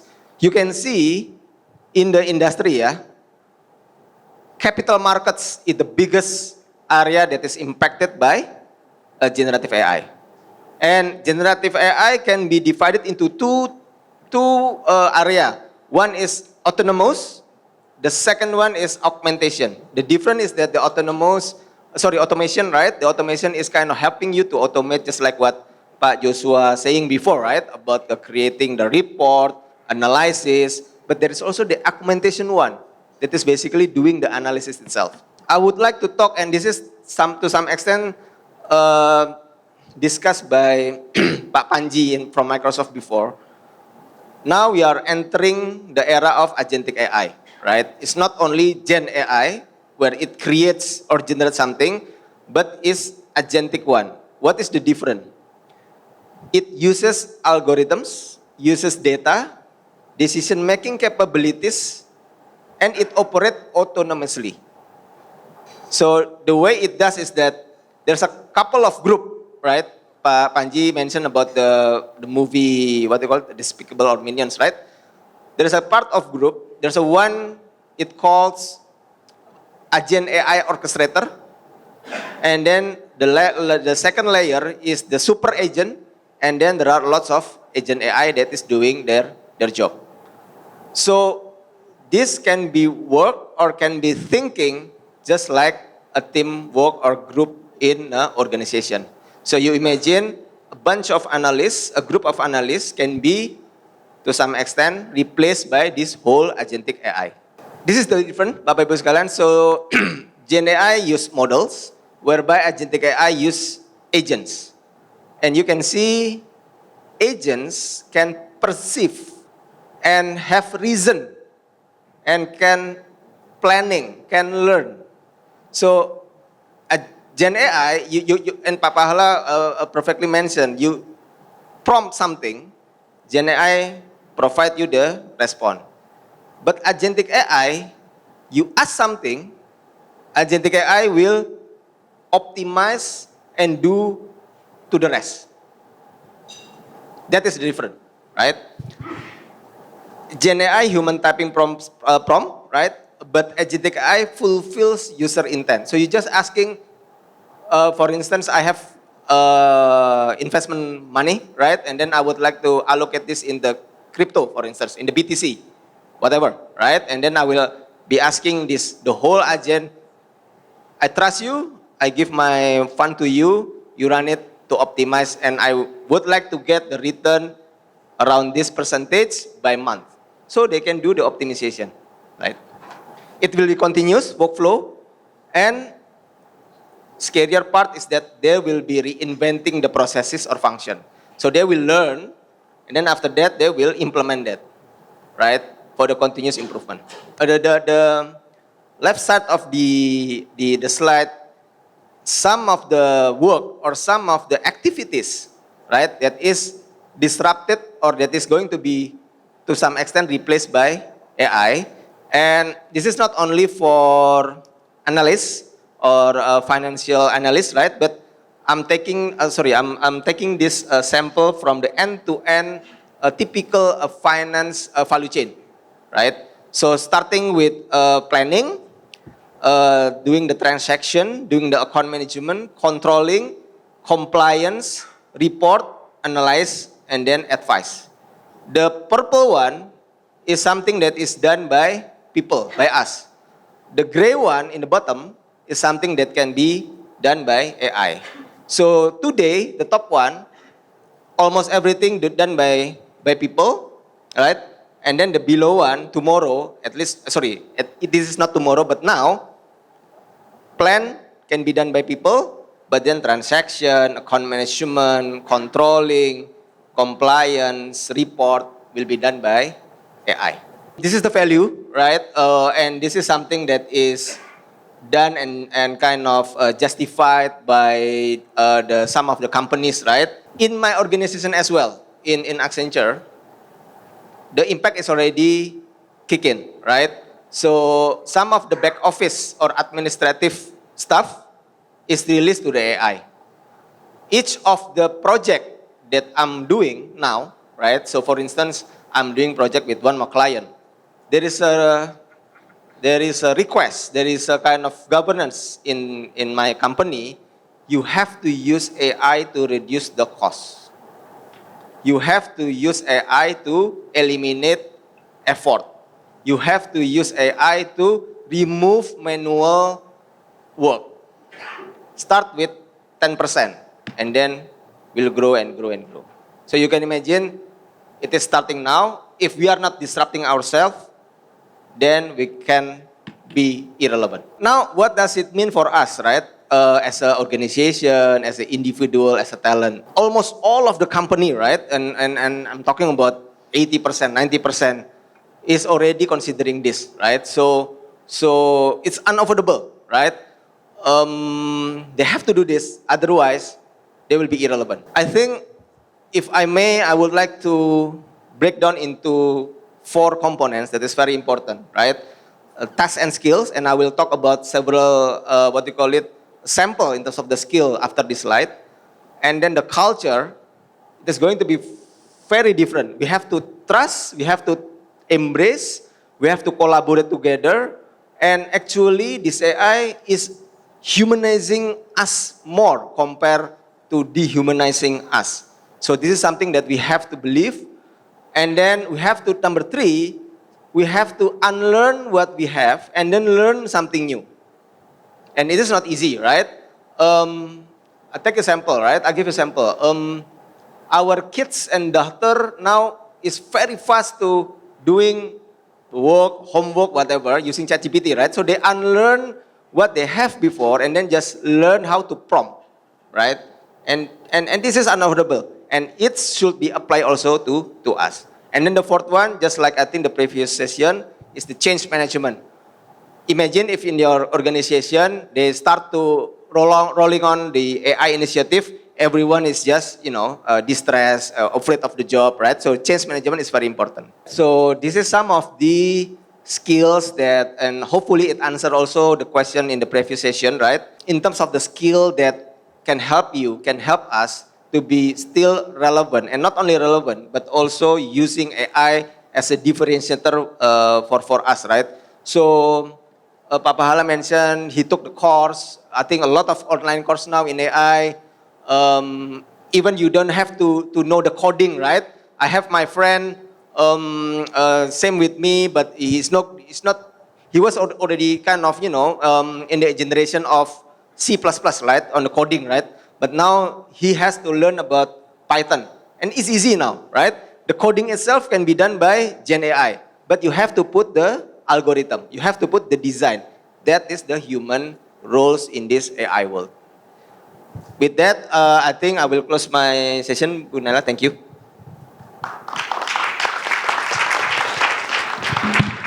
Thank you, Pak Fuad. So now, as a financial professional, I would like to hear the views from Andreas. There was question about sandboxing, about regulation, about ethics. So please, the stage is yours. All right. Thank you so much, Naila. Great presentation. I'd like to show my sincere gratitude to Pak Pahala Mansuri and also team from CFA Society. But before I begin, usually we start with pantun. So it will be just 2 lines, but please say the biggest cakep, okay? Naik gunung pakai hati. Cakep. Terbaik dan selalu untung untuk CFA Society.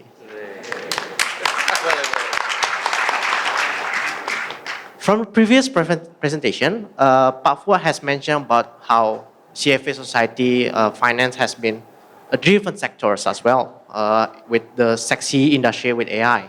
So same thing with finance and AI, it's is a very agnostic sectors where it's ranging from horizontal sectors and also vertical sectors. So allow me to introduce myself. My name is Andreas Chandra.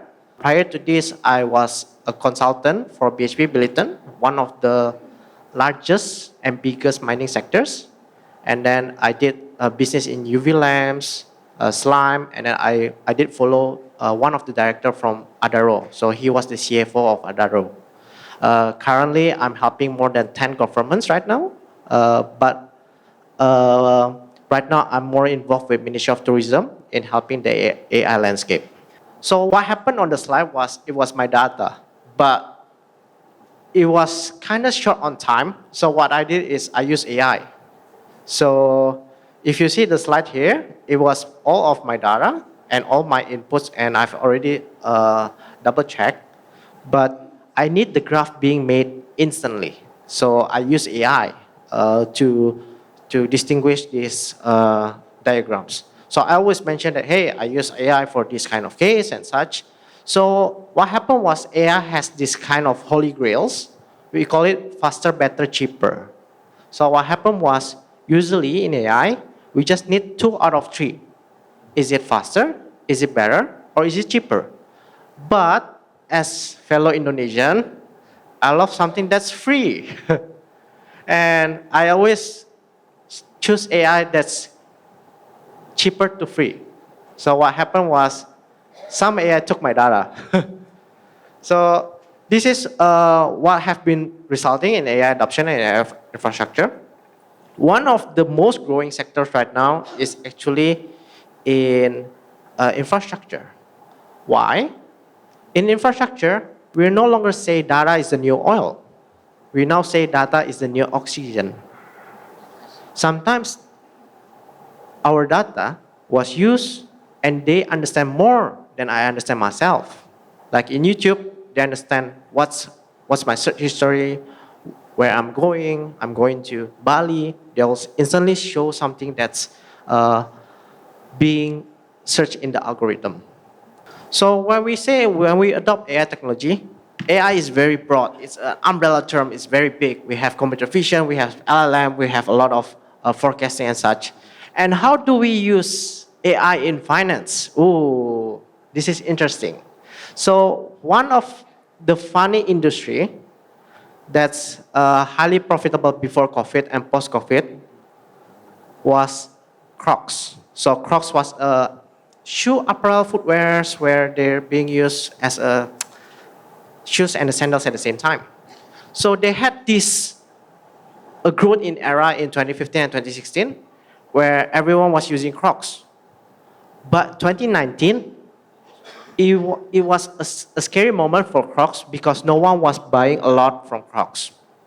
So what happened was, in 2020, it was a return moment for Crocs. More hospitals and restaurants, they use Crocs because it's easy to clean. It's rubber shoes, and also it's a lot of holes where it's easy to sanitize it completely during COVID.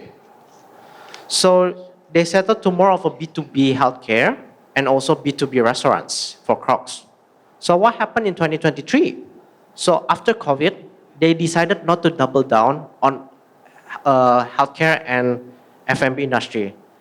They doubled down on the marketing of B2C retails. So what happened was, they decided to go for the SEO on 2023 and 2024, which is first, Barbie, second, World Cup. So they double down in their shoe apparel where they create, hey, I want to create a Barbie kind of Crocs. Hey, I'm gonna work out on the World Cup G-Bits. So that's how they utilize AI to leverage their growth. In fact, it went crazy. It went more crazy than the COVID era and pre-COVID era. So those retail was leveraged using AI. So when we talk about adoption with AI technology, we've never properly defined the problem itself. We always talk about, hey, we use AI, but what does it mean? Does it utilize for the SEO? Do we use it for research? Because AI has been very broad, which I will mention later. So how do we start an AI project for success? When we say identify problems and brainstorm AI solutions, it's something that we have to test the market, which is from the Crocs case studies. So the way that we test are usually using Agile. So something that in a 2-week span, in also asking the audience. But the problem is always the budget. So the budget is something that's never been feasible. So Crocs went crazy on marketing. They paid a lot more for the influencer. So, but the way that they discuss, AI has two terms, which is 0 to 1 and 1 to N. So 0 to 1 is something that, hey, we want to research R&D, and 1 to N is basically, can this be scalable in 1 to million, 1 to 10 million and such. So in fact, they did double down on the multiple 1 to N, and it went crazy. So when we talk about AI capabilities, we've been in an agentic era, which is Pak Fuad has mentioned. So where AI has grown to have a lot of umbrella terms, we used to define AI previously in Indonesia. So in Indonesia, we have 6,000 earthquakes annually. So what happened was, our first AI prediction was from bird migrations. So when there's a bird migration, it's the first sign of earthquakes. So what happened was, we did use bird migration as a core identification for earthquakes. And then we enhanced it from the height of the wave, the seismograph, and also how strong is the wave motions. So this has been impactful because in Indonesia, we have this something called Sandang Pangan Papan, food security, clothing, and housing, where 6,000 earthquakes are very detrimental factors for Indonesia. So how do we predict in finance sectors? So one of the funny most sectors that I did research, which from question number panel 1, which is kind of funny. The most crazy sectors in 2024 was in hospitals and also in kids' baby products. So we call it diapers and also milks. Any reason anyone knows why they went crazy on 2024? So one thing that AI couldn't predict was 2024 was a dragon year. So dragon year was a funny variables. It's a funny outliers where in 2000 and 2012, there's 300,000 dragon babies. In 2012, there are 900,000. I haven't known the 2024, but basically dragon years is a cultural thing where, hey, if you have babies that's born during dragon, it's a good luck. I don't know how it works, but it's a good luck. So a lot of hospitals went like, hey, do you want to have a baby born in dragon year? Hey, do you want to get married in 2024? So I did buy stocks in baby products in 2024, and it's one of the biggest ROI. It's funny. So that's one thing that AI couldn't predict, the cultural thing where humans has this quote-unquote intervention. So what Pak Chatip has said, that Pak Chatip Basri from Ministry of Finance, AI has never been a zero-sum game. We call it not job replacement, but we call it job regeneration. So the more jobs being created, previously there's social media and then there's social media strategies. Now social media strategies has been automated. But there's a new job coming up. So there's always been more and more job being created in this industrial revolutions. So this is just kind of like a basic explanation. So what happened was, previous decades, it has always been traditional computing like Excel, 2 plus 2 is 4, 3 plus 5 equals 8 and such. And after recent decades, it starts with AI, where we try to predict earthquakes, where we try to, hey, if there's cracks, if there's a dog picture, how do you recognize the image? But right now, the growing sectors is the generative AI, where we try to predict, where we try to create pictures of Ghibli, we try to predict stocks. So it's a probabilistic and a stochastic kind of application. So it's something that we have to see what's been transforming and what's been improved over the decades. So here's a guide to interact with AI communication. I actually fear about AI. That's why I learned AI. I fear that my future I'll be replaced with my AI girlfriend. It's a dichotomy that, hey, AI has been everywhere. In fact, it's a future dystopia that's happening in Japan and Singapore, AI girlfriend. My love language is word of affirmation and physical USD and receiving cash. So it's something that AI has been kind of strong where it has impacted our everyday activities. So in Indonesia, we love the number 4 and 5, where 1945 coincides with Independence Day and 2045 it coincides with Indonesia Emas, golden vision of Indonesia. In Indonesia, we have 4 industrial revolution, and we're already late for the first 3. So the last one is the AI industrial revolution, where it has impacted the US economy because of an AI. So everything went red. It's just coincidence. So we realized that AI is a sexy, but it's a detrimental factors as well. So I hope for more people to adopt AI in a much better use as well, because the dichotomy was people have also used it in a much more negative way as well. So this is like the most common development cycles. So what happened was we always iterate, we always discuss, hey, what went wrong, what went right. So it's always been 2 steps forward and always 4 steps backward. So those 4 steps backward are always a lesson for us, where it's always progression and progression. So same thing what happened was in AI industry, there's always been 7 research paper every day. So from the last question panel, it has always been innovation versus compliance. So what happened was when we did assessment with UNESCO, 98% of Indonesia are MSMEs, where 2% are mostly from banks. They hold the most compliance, ISOs, deepfakes, credit scoring. So the problem with banks was we haven't properly created like, hey, what's the deepfakes analogy? What's the perfect deepfakes law? Because laws are mostly, sorry to say, primordial. They take time, like 6 to a year, even 5 years. Where innovation in AI usually takes in like weeks or even days. So what happened was we have to create these cycles where innovation and compliance goes hand in hand, and then we try to discuss what's the expectation and outcome. So this is basically the strategic insights and growth potential of AI industry in Indonesia. So we realized there's 17.71% annual growth.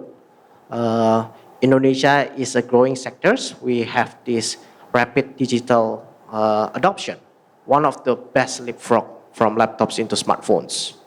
So AI has contributed around 50.7 trillions from McKinsey, and also 8% and 20% was our Indonesian's vision as well. Previously, it was 5% based on natural resources, but we try to leverage more out of it. It has impacted 30 trillion global GDP.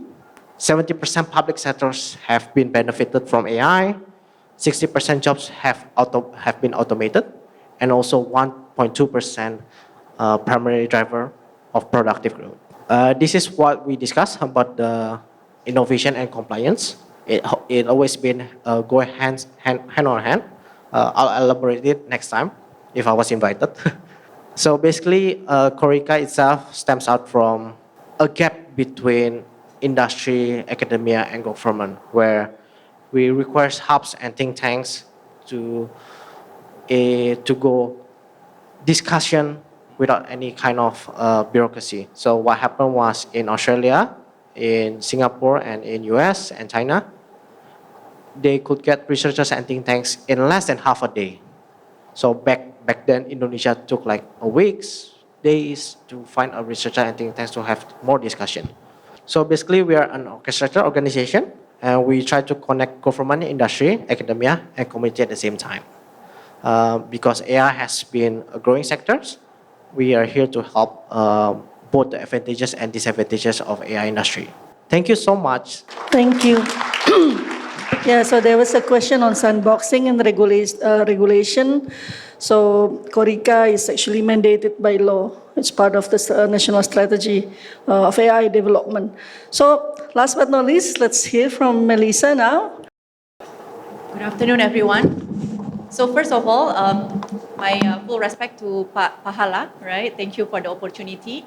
To all the board member, commissioner, and all the CFA society, is really an honor to be here today. And the topic is really close at heart, right? Which is AI innovation. So I guess I wouldn't steal the thunder from these two experts, right? Who are very technical. Pak Fuad and Pak Andre, I wouldn't they are really the expert in AI. But allow me, right, this time round to really talk about the practical sharing of how we can be a real professional that can embrace AI. Should I? Okay, so before I start, I try AI a lot as well. So I try this new trend, the Ghibli style, right? So hopefully this do myself justice, yeah, Pak Pahala, yeah? If it's better, I'm happy. If it's worse, then just forget it, right? Okay, so before I start with my session, let me just do a poll, right? How many of you have tried AI? Have tried in any form of AI? Everyone? 10,000 people here? Okay. Let me just reverse the question. How many of you have not tried AI? Wow. 0. Okay. 0. Pak Dana, you didn't raise your hand, right? Okay, just. So everyone has tried AI, which is good, right?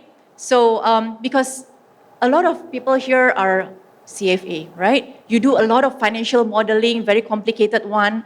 Back then, in the old days, how many days, maybe weeks, maybe months, we try to fine-tune the financial model, we build, we fine-tune, right? But today, as we stand today, maybe just take hours, or maybe if we need to fine-tune, take days or just 1 week to actually get it done, right? So I guess that is really a true revolution. So I wouldn't call AI, as a tech revolution. No. It is actually a talent revolution. Why? Because with AI, actually it comes new role, new job, new opportunity, right? And new mindset. We as leaders here, a lot of digital leaders, we call ourselves digital leaders, we have to change our mindset, right? Not only the mindset of our team, but we as leader, we have to change our mindset. And the leadership style also varies, right, with the AI revolution. So I call it talent revolution. Okay, so future of work in finance. I would say that AI, I like your term, Pak, what? AI humanizes human, right? With AI, we are more human. Why? Because AI actually help with the complex data, with the big data, with complexity that is with the very high velocity, very speedy, right?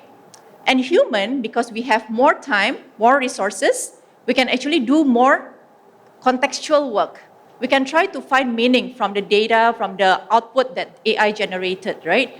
And with that, we have more resources so that we can be a better storyteller, right? We have more time to convert the data into insights.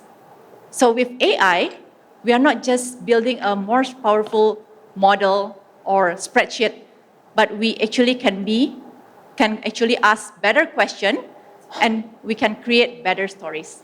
But behind all the powers of AI has limits, right? What are the limits that AI has?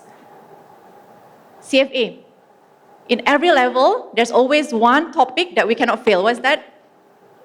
Ethics, right? In order for us to do an ethical decision making, it needs what? The human values. So ethics need human. Okay? What else? Empathy, trust, personal engagement, right? And human can be a better negotiator, right? Because we can see body language I can see Pahala is nodding, right? So I can actually try to vary my negotiation point. We can do a better conflict management, okay? So that's the limit of AI. And one more, the most important is AI does not have heart, but human, we all have heart. That's where you shine. Now, I want to share very practical, I promise you. There's no chart, there's nothing, there's no numbers here this time around, about 3 things that we as digital citizens, digital leaders have to have in order to be successful in embracing the era of AI. Only 3 things. Wouldn't bore you. First one is AQ, adversity quotient. Second is the agile entrepreneurship. And third one is psychological safety. First thing first. Adversity quotient. We all are bored of saying, okay, the most important is IQ, EQ, right? SQ, not Singapore Airlines, but social quotient. LQ, love quotient, right? But this is, to me, after reflecting upon the journey, the digital journey that we've had in Superbank, I think AQ is the most important and the most relevant. Why? Because we live in a world that is full of uncertainty, full of turmoil. We look into stock market, it's like up and down every day, it's like so unpredictable. Things that we experience today are truly non-existent 5 years ago or 10 years ago, truly non-existent. So AQ is really the ability of every one of us here to look at challenges or adversity as opportunities, to turn crisis into winning opportunities, right? So someone with a high AQ is someone who really can not only survive, but thrive in the face of challenges. And I think nowadays it's not relevant to be the smartest in the room anymore, right, Han? But to be the most resilient, right? To be able to adapt and agile. Okay, so this is just, I'm not trying to categorize people, but I am right now. So there are 3 types of people, right? 3 types of mentality of mindset when we face challenges. Abandoner, someone who look at the problem and just, oh, this is not my problem, this is your problem, and run away. That's an abandoner, escape from the problem. The second one, which is slightly better, is camper, okay? Camper is when someone looks at the challenges or problem, someone is motivated to solve the problem, but after the problem is solved, the camper actually, what? Set up the camping site, relax, contented. Okay, I've done that, finish, right? And not going anymore further. But to me, the most resilient, someone with the high AQ, is called climber, because that person looks at the challenges, especially now digital age, right? We have to embrace AI, a lot of uncertainty. We don't know how to start. We don't know what are the use cases that we need to start with. Look into that as opportunities, right? And climber actually is not really satisfied with conquering just one peak of the mountain. Climber will find another mountain to really conquer. I hope every one of you here, belong to the climber, and we have to embrace continuous learning, yeah, so that we can truly embrace the digital age right now. Okay. What is this? A piece of paper. When I reflect upon my journey after joining my current employer right now, I think some of my team members are here. Thank you for supporting. I had no one, right? We had no system. I mean, we have the legacy system, but we definitely want to revamp that. Processes, the old processes. So at that time, what was inside my mind was really to hire people, the best people, the best talent in the market. And you know what? Among all the interview questions that I've asked, there's one thing that's still lingering on me.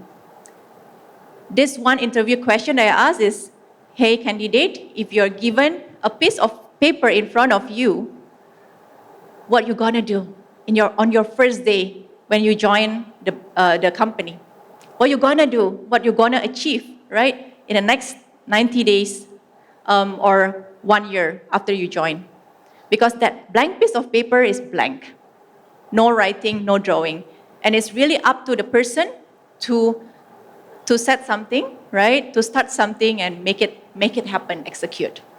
So I feel that question really embraces or reflects AQ, right? Because what we need right now during this era of AI is high AQ. So done with the first trait. Second trait is the agile intrapreneurship. Yes, with I, not with E, right? There's no typo, I promise you, it's I. So what's the difference? Intrapreneurship is really making lots of entrepreneurs within the context of the company. And that means that we have to build, you talk about culture, you also slightly touch on that. That means that we have to create a culture, a learning spirit, so that people inside our company, they are daring enough to experiment, make mistake, pivot, and learn from it, right?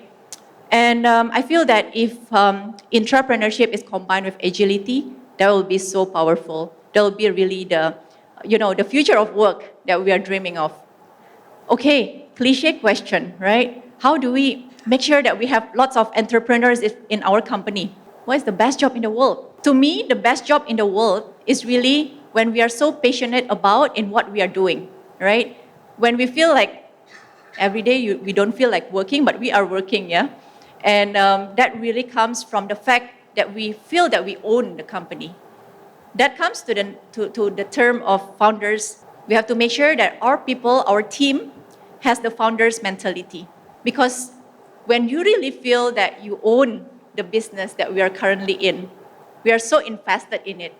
We want to execute, we want to make it happen no matter how difficult, how challenging it is, right? So founders mentality is really something that I feel will differentiate our company against others, right? In really embracing something new. Now, talking about agility, entrepreneurship, AQ, but sometimes we forget something. Sometimes leaders have blind spot, right? After so long, like leading a company, then sometimes we forgot that our people actually needs to be given psychological safety. And what is that? The right analogy to explain psychological safety is penguin. Who doesn't like penguin? It's cute, right? My kids love it, and I love it too, right? When penguins are hungry, they want to hunt fish. They want to eat, right? Just like us. So they waddle to the edge of the iceberg, but they don't jump in yet. They wait for a very long time. Waiting for what? They squeeze from behind, waiting for an unlucky penguin to fall. Because they're really scared that down there is what? There's seal or any animal down there, right? That can eat them. So once there's an unlucky penguin actually go dive in, everyone doesn't follow. Everyone actually wait for two things. There are two possibilities, right? Number one, if that penguin actually comes back, meaning that it's safe, everyone will follow. But second chance is really the penguin doesn't go back, and okay, goodbye, find another place. Why I tell this story? It's not just for fun. This is a true reflection of the corporate world. If something is successful, if a project is successful, everyone will raise hand. Oh, that's my job, right? But if the project somehow fails, everyone will put it deep under the rug and run away. So we, as the digital leader here, we have to really break that pattern, right? Otherwise, innovation will not happen at all. We have to really break that pattern and provide psychological safety to make sure that our people feel safe, simply feel safe. Safe for what? Raise their hands, acknowledge that they make mistake, acknowledge that they don't understand something, or maybe saying that, oh, I have problem at home that really affects my performance in the office. Or maybe just raise hands, I have bold ideas. There's no ideas that is too small, right? So with providing that psychological safety, I feel innovation will thrive and remarkable things will happen. All right, so I want to end this short, simple, practical sharing with my own quote that I created about digital leadership, because a lot of people are here are leaders and future leaders, right? So next slide is actually something I created, which really truly reflects my belief that digital leadership, especially during this age, is about sharing our deep conviction to inspire others, everyone around us, to dream big, make a difference, and unite to win as one. Thank you very much. Thank you, Melissa. And so we have listened to the insights. Now I open the floor for questions. So thank you so very much for the panelists for a wonderful presentation. In the first panel, I get insight that I need to leverage specific AI that related to my scope of work. So that leads me into two questions that I would like to ask to Ms. Melissa and Mr. Andreas. The first one for Ms. Melissa. From your experience or perspective, what skill or mindset that differentiate between people that efficiently leveraging AI and the one that get left behind? Because I really love your categorize about the abandoned, camper, and climbers, about the resilience, but I'm still not very sure that I use a lot of AI, but probably I'm the one who not leverage it efficiently, or I'm the one who still get left behind. So from your perspective, what differentiates between people that efficiently leveraging AI and the one who doesn't? And for Mr. Andreas, from your experience, I would like to know what skill that's still more relevant or even more crucial in the advance of AI. I get a lot of insight from you about the beneficial of AI or some job that get disrupted probably, or we still need to upgrade or upskill, but I would like to know from your perspective, what skill that even more crucial in the advance of AI? Thank you very much. Thank you for the question. It's a very good question. I guess I would like to divide the answer into two, right? The adoption of AI in our personal context, and the second one is in the professional context, right? Actually, I'm gaptek juga. Saya gaptek, to be very honest, but I really force myself to be following the latest trend. Not for the reason that I'm FOMO, but for the reason that I want to take advantage of the values that I can get, right? So on the personal context, typically, what I use AI, simple, right? Research, and even preparing things like this, like topic, for example, a new topic, right? Which I don't know where to start. That really can help me. So, just use a very simple use case that we have, right? And the way I actually gauge my efficiency in using AI is that how long does it take for me to do it without AI versus with AI? And I get tremendous benefit from it personally, okay? In the professional context, I actually, we always try, right, MB, to adopt AI in our daily life, right, in our processes. And the way we look at it is that we have to make sure that the AI benefit the customer, not benefit the employee per se, because that will be operational kind of thing, right? But really benefit the customer, be it from the seamlessness of the onboarding, fraud detection, customer experience, segmentation in the marketing. We have to make sure that we actually quantify. So that's why when I like your point, I think Pak Fuad, right? Pak Fuad or Pak Andreas talking about budget. Oh, yeah, I think the adoption of AI is actually constrained by budget. I kind of agree, but disagree at the same time, right? Depending on whether that organization actually look at AI as a cost or investment. So the very moment we look at it from investment and we talk about ROI, that will make the whole discussion different. Because then, whatever use case that we look at using AI, that should be able to be quantified in a way in the long-term benefit, right? Be it, from all angle, right? At the end of the day, every company needs to be profitable. I guess that's the short answer to your question. Thank you. Thank you for your question. I think it's a very hard question for soft skill and hard skill. I myself is GovTech as well. So I actually have a hard time in navigating different sectors. Like coming from mining, I went to Ministry of Health and also to BKPM. Something that jumping in different kind of sectors, sadly in tourism and such. So I always have this something called cheat codes. So what I did is usually I went to several researchers, professors, and then I will say that, hey, Prof, I could help you find clients if you could just teach me for a week or for a day. So what I did is I take their 20 years, 10 years research, and then, because in my case, some professors are very smart that they doesn't want to say to dumb people like me. But I could say something like repetitive in one day I could say something like 5 times. So I would say that, hey,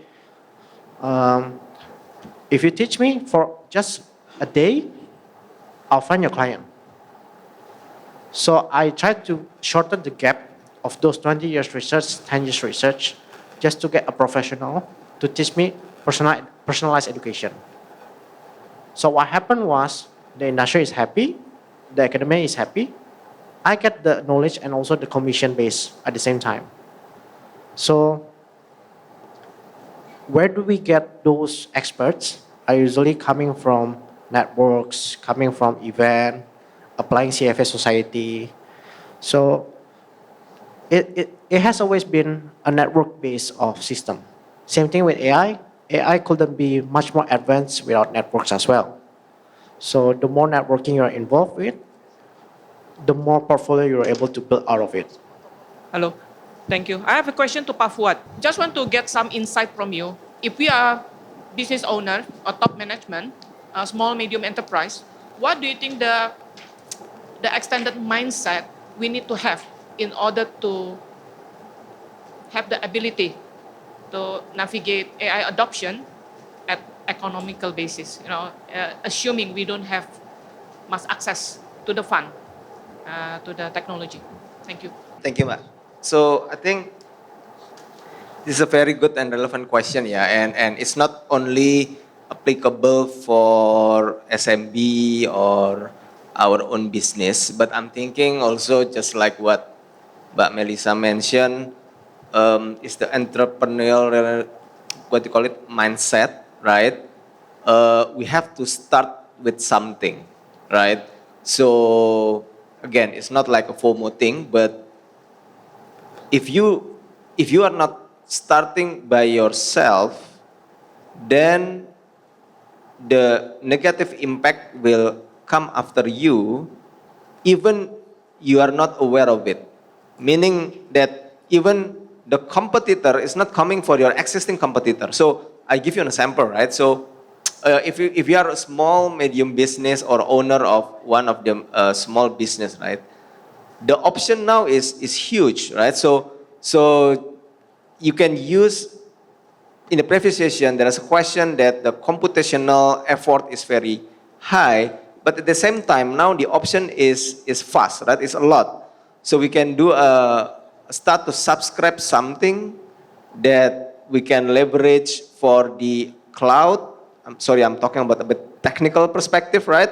So if you are own small, medium business, start with something coming from your problem, and then start small first. And if you look at the option, you can start with, subscription with a small kind of AI provider, cloud, talking about GPU, whatever, right? With a use case that you define with your team. And when you define the use case, you discuss it with your customer, you discuss it with your clients. They know what exactly the issue is, right? So, and then start to scaling up when the value is realized. And again, don't be afraid to make mistake. It's part of the the learning process, right? But risk is calculated, of course. But again, if you are not start something now, you will be get disrupted with another party that not even you consider as a competitor. Okay, my name is Kent. I'm from Mulia Industri. I have a question for Pak Fuad. It's regarding about the agency AI. Sorry, can you turn on the microphone first, please? Cannot Hello, hear you. can you hear me? Now better. Okay, my name is Kent. I'm from Mulia Industri. I have a question for Pak Fuad. It's regarding about the agency AI. Okay, for the Gen AI, you build the models, but for the agency, you build the agents, or the agent is already there. Is it the tools or something that we can use, or we have to build it? That's the question. Yeah, thank you. Okay. Sorry, Pak. But hopefully I understand your question correctly, yeah. But let me try to address this. So the question is the difference between Gen AI and agentic AI, Pak? That's correct. It's about the agents. How do you build the agents? Is it the tools that are ready for the market, or you have to build it, or how? Thank you. Okay. Sip. Thank you, Pak. So good question, Pak. Let me answer this by, sorry, I think your question is going to be applicable for all of us, right? So how to build this, and I imagine you are part of the corporate, right? Or you can be also applicable for your business, right? So several things, right? Gen AI now is widely available, right? You can use it. Agentic AI is a bit different, meaning that you have to use the technology stack that is available in the market, whereby there's a machine learning, thereby there is also models or LLM, with technical knowledge, technical terminology, LLM, data model, and then you have also to build this kind of, provide the learning or provide the, the intention that you would like to build for the agentic AI. At this moment, let me check, yeah, Pak. But I think there are a couple of principles that already provide the kind of the agentic AI platform, right? And it's not expensive, right?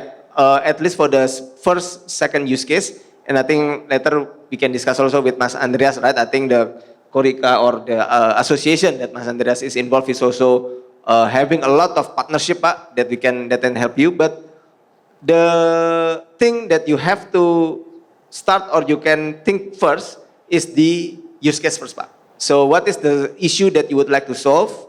And then you try to design this overall kind of structure. So you can imagine there should be, you break down the issue with each of the granular tasks first. So let's say, customer experience.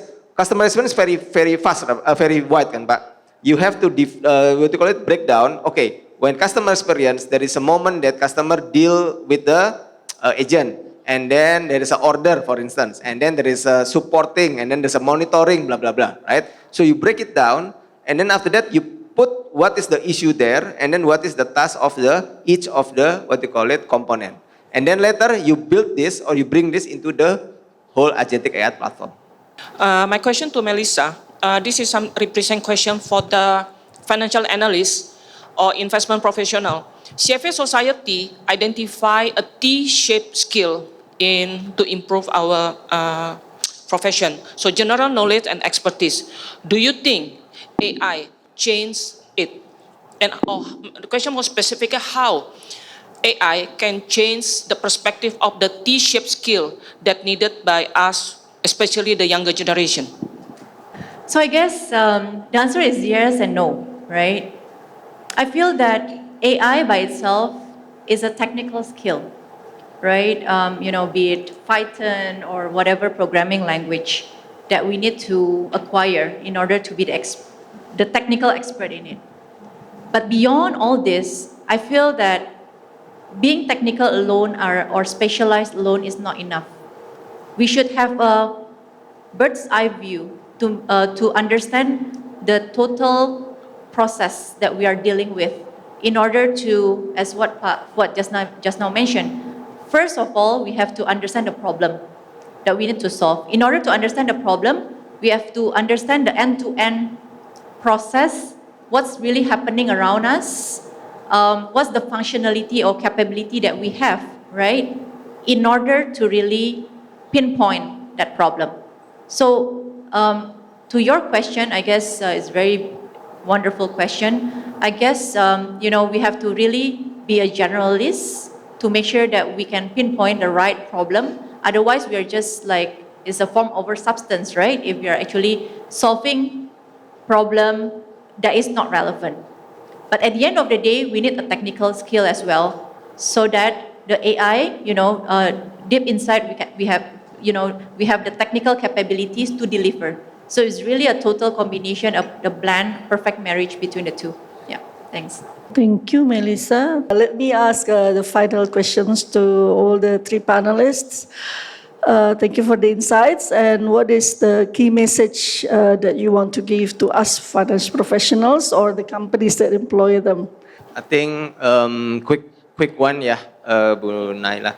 So I think perhaps 3 A's, yeah, just to quickly kind of reminds. One A is, and this is for all of us, right? Because I think the theme of the session is that what kind of what you call it, action that we need to do, or embracing AI, or with the AI kind of wave, right?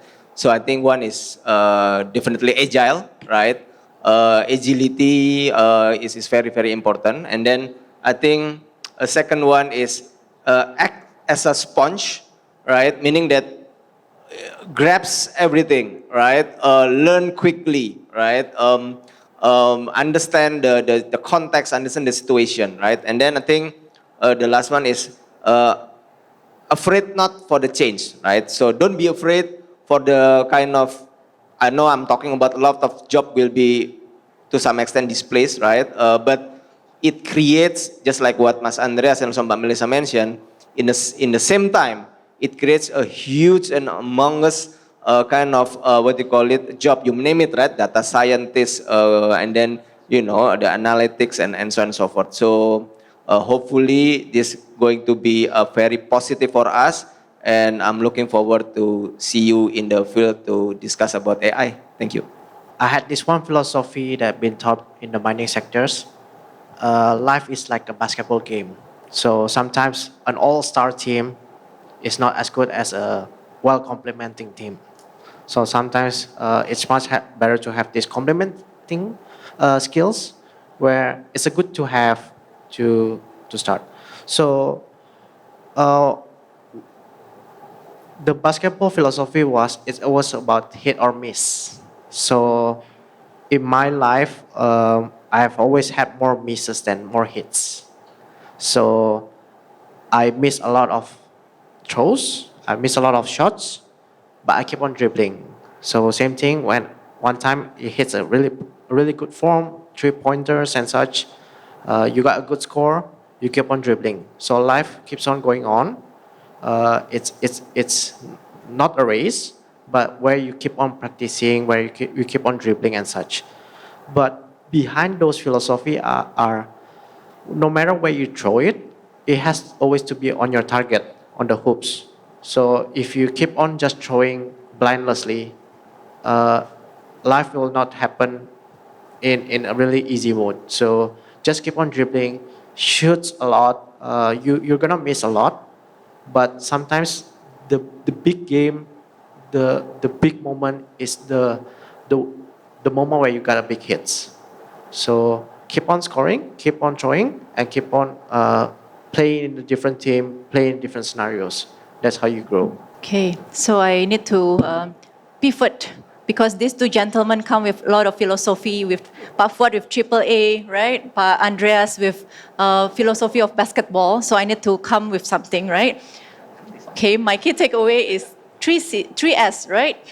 Stay curious, stay adaptable, stay human.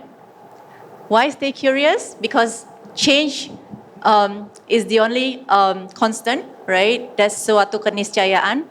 So we have to stay curious, upgrade ourselves continuously.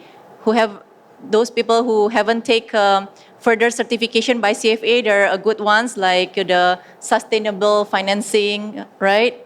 And a number of other interesting ones. Stay curious, stay adaptable. Of course, we have to be agile because there are lots of uncertainties these days, and we have to be like sponge so that we can learn from the changes and take the challenges as opportunity. And stay human, because AI actually, as I learned today, humanizes us even more. I think that's the key takeaway from me. Thank you. Thank you, Pak Fuad, Mas Andreas dan Bu Melissa. With that, we're concluding the session. So hopefully this session has been insightful for you and been beneficial to all of us. With that, I'm handing it back to Clarin.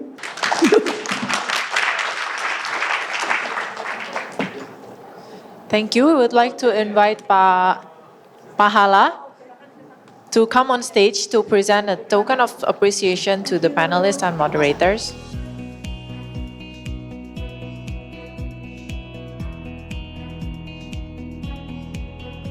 So ladies and gentlemen, as we wrap up today's investment conference, I'd like to thank you, each of you, our speakers, panelists, and moderators, for bringing such energy and insights to the table. Today has shown that while AI may be reshaping landscape, it's also human collaboration, innovation, and courage that will help us navigate this new frontier.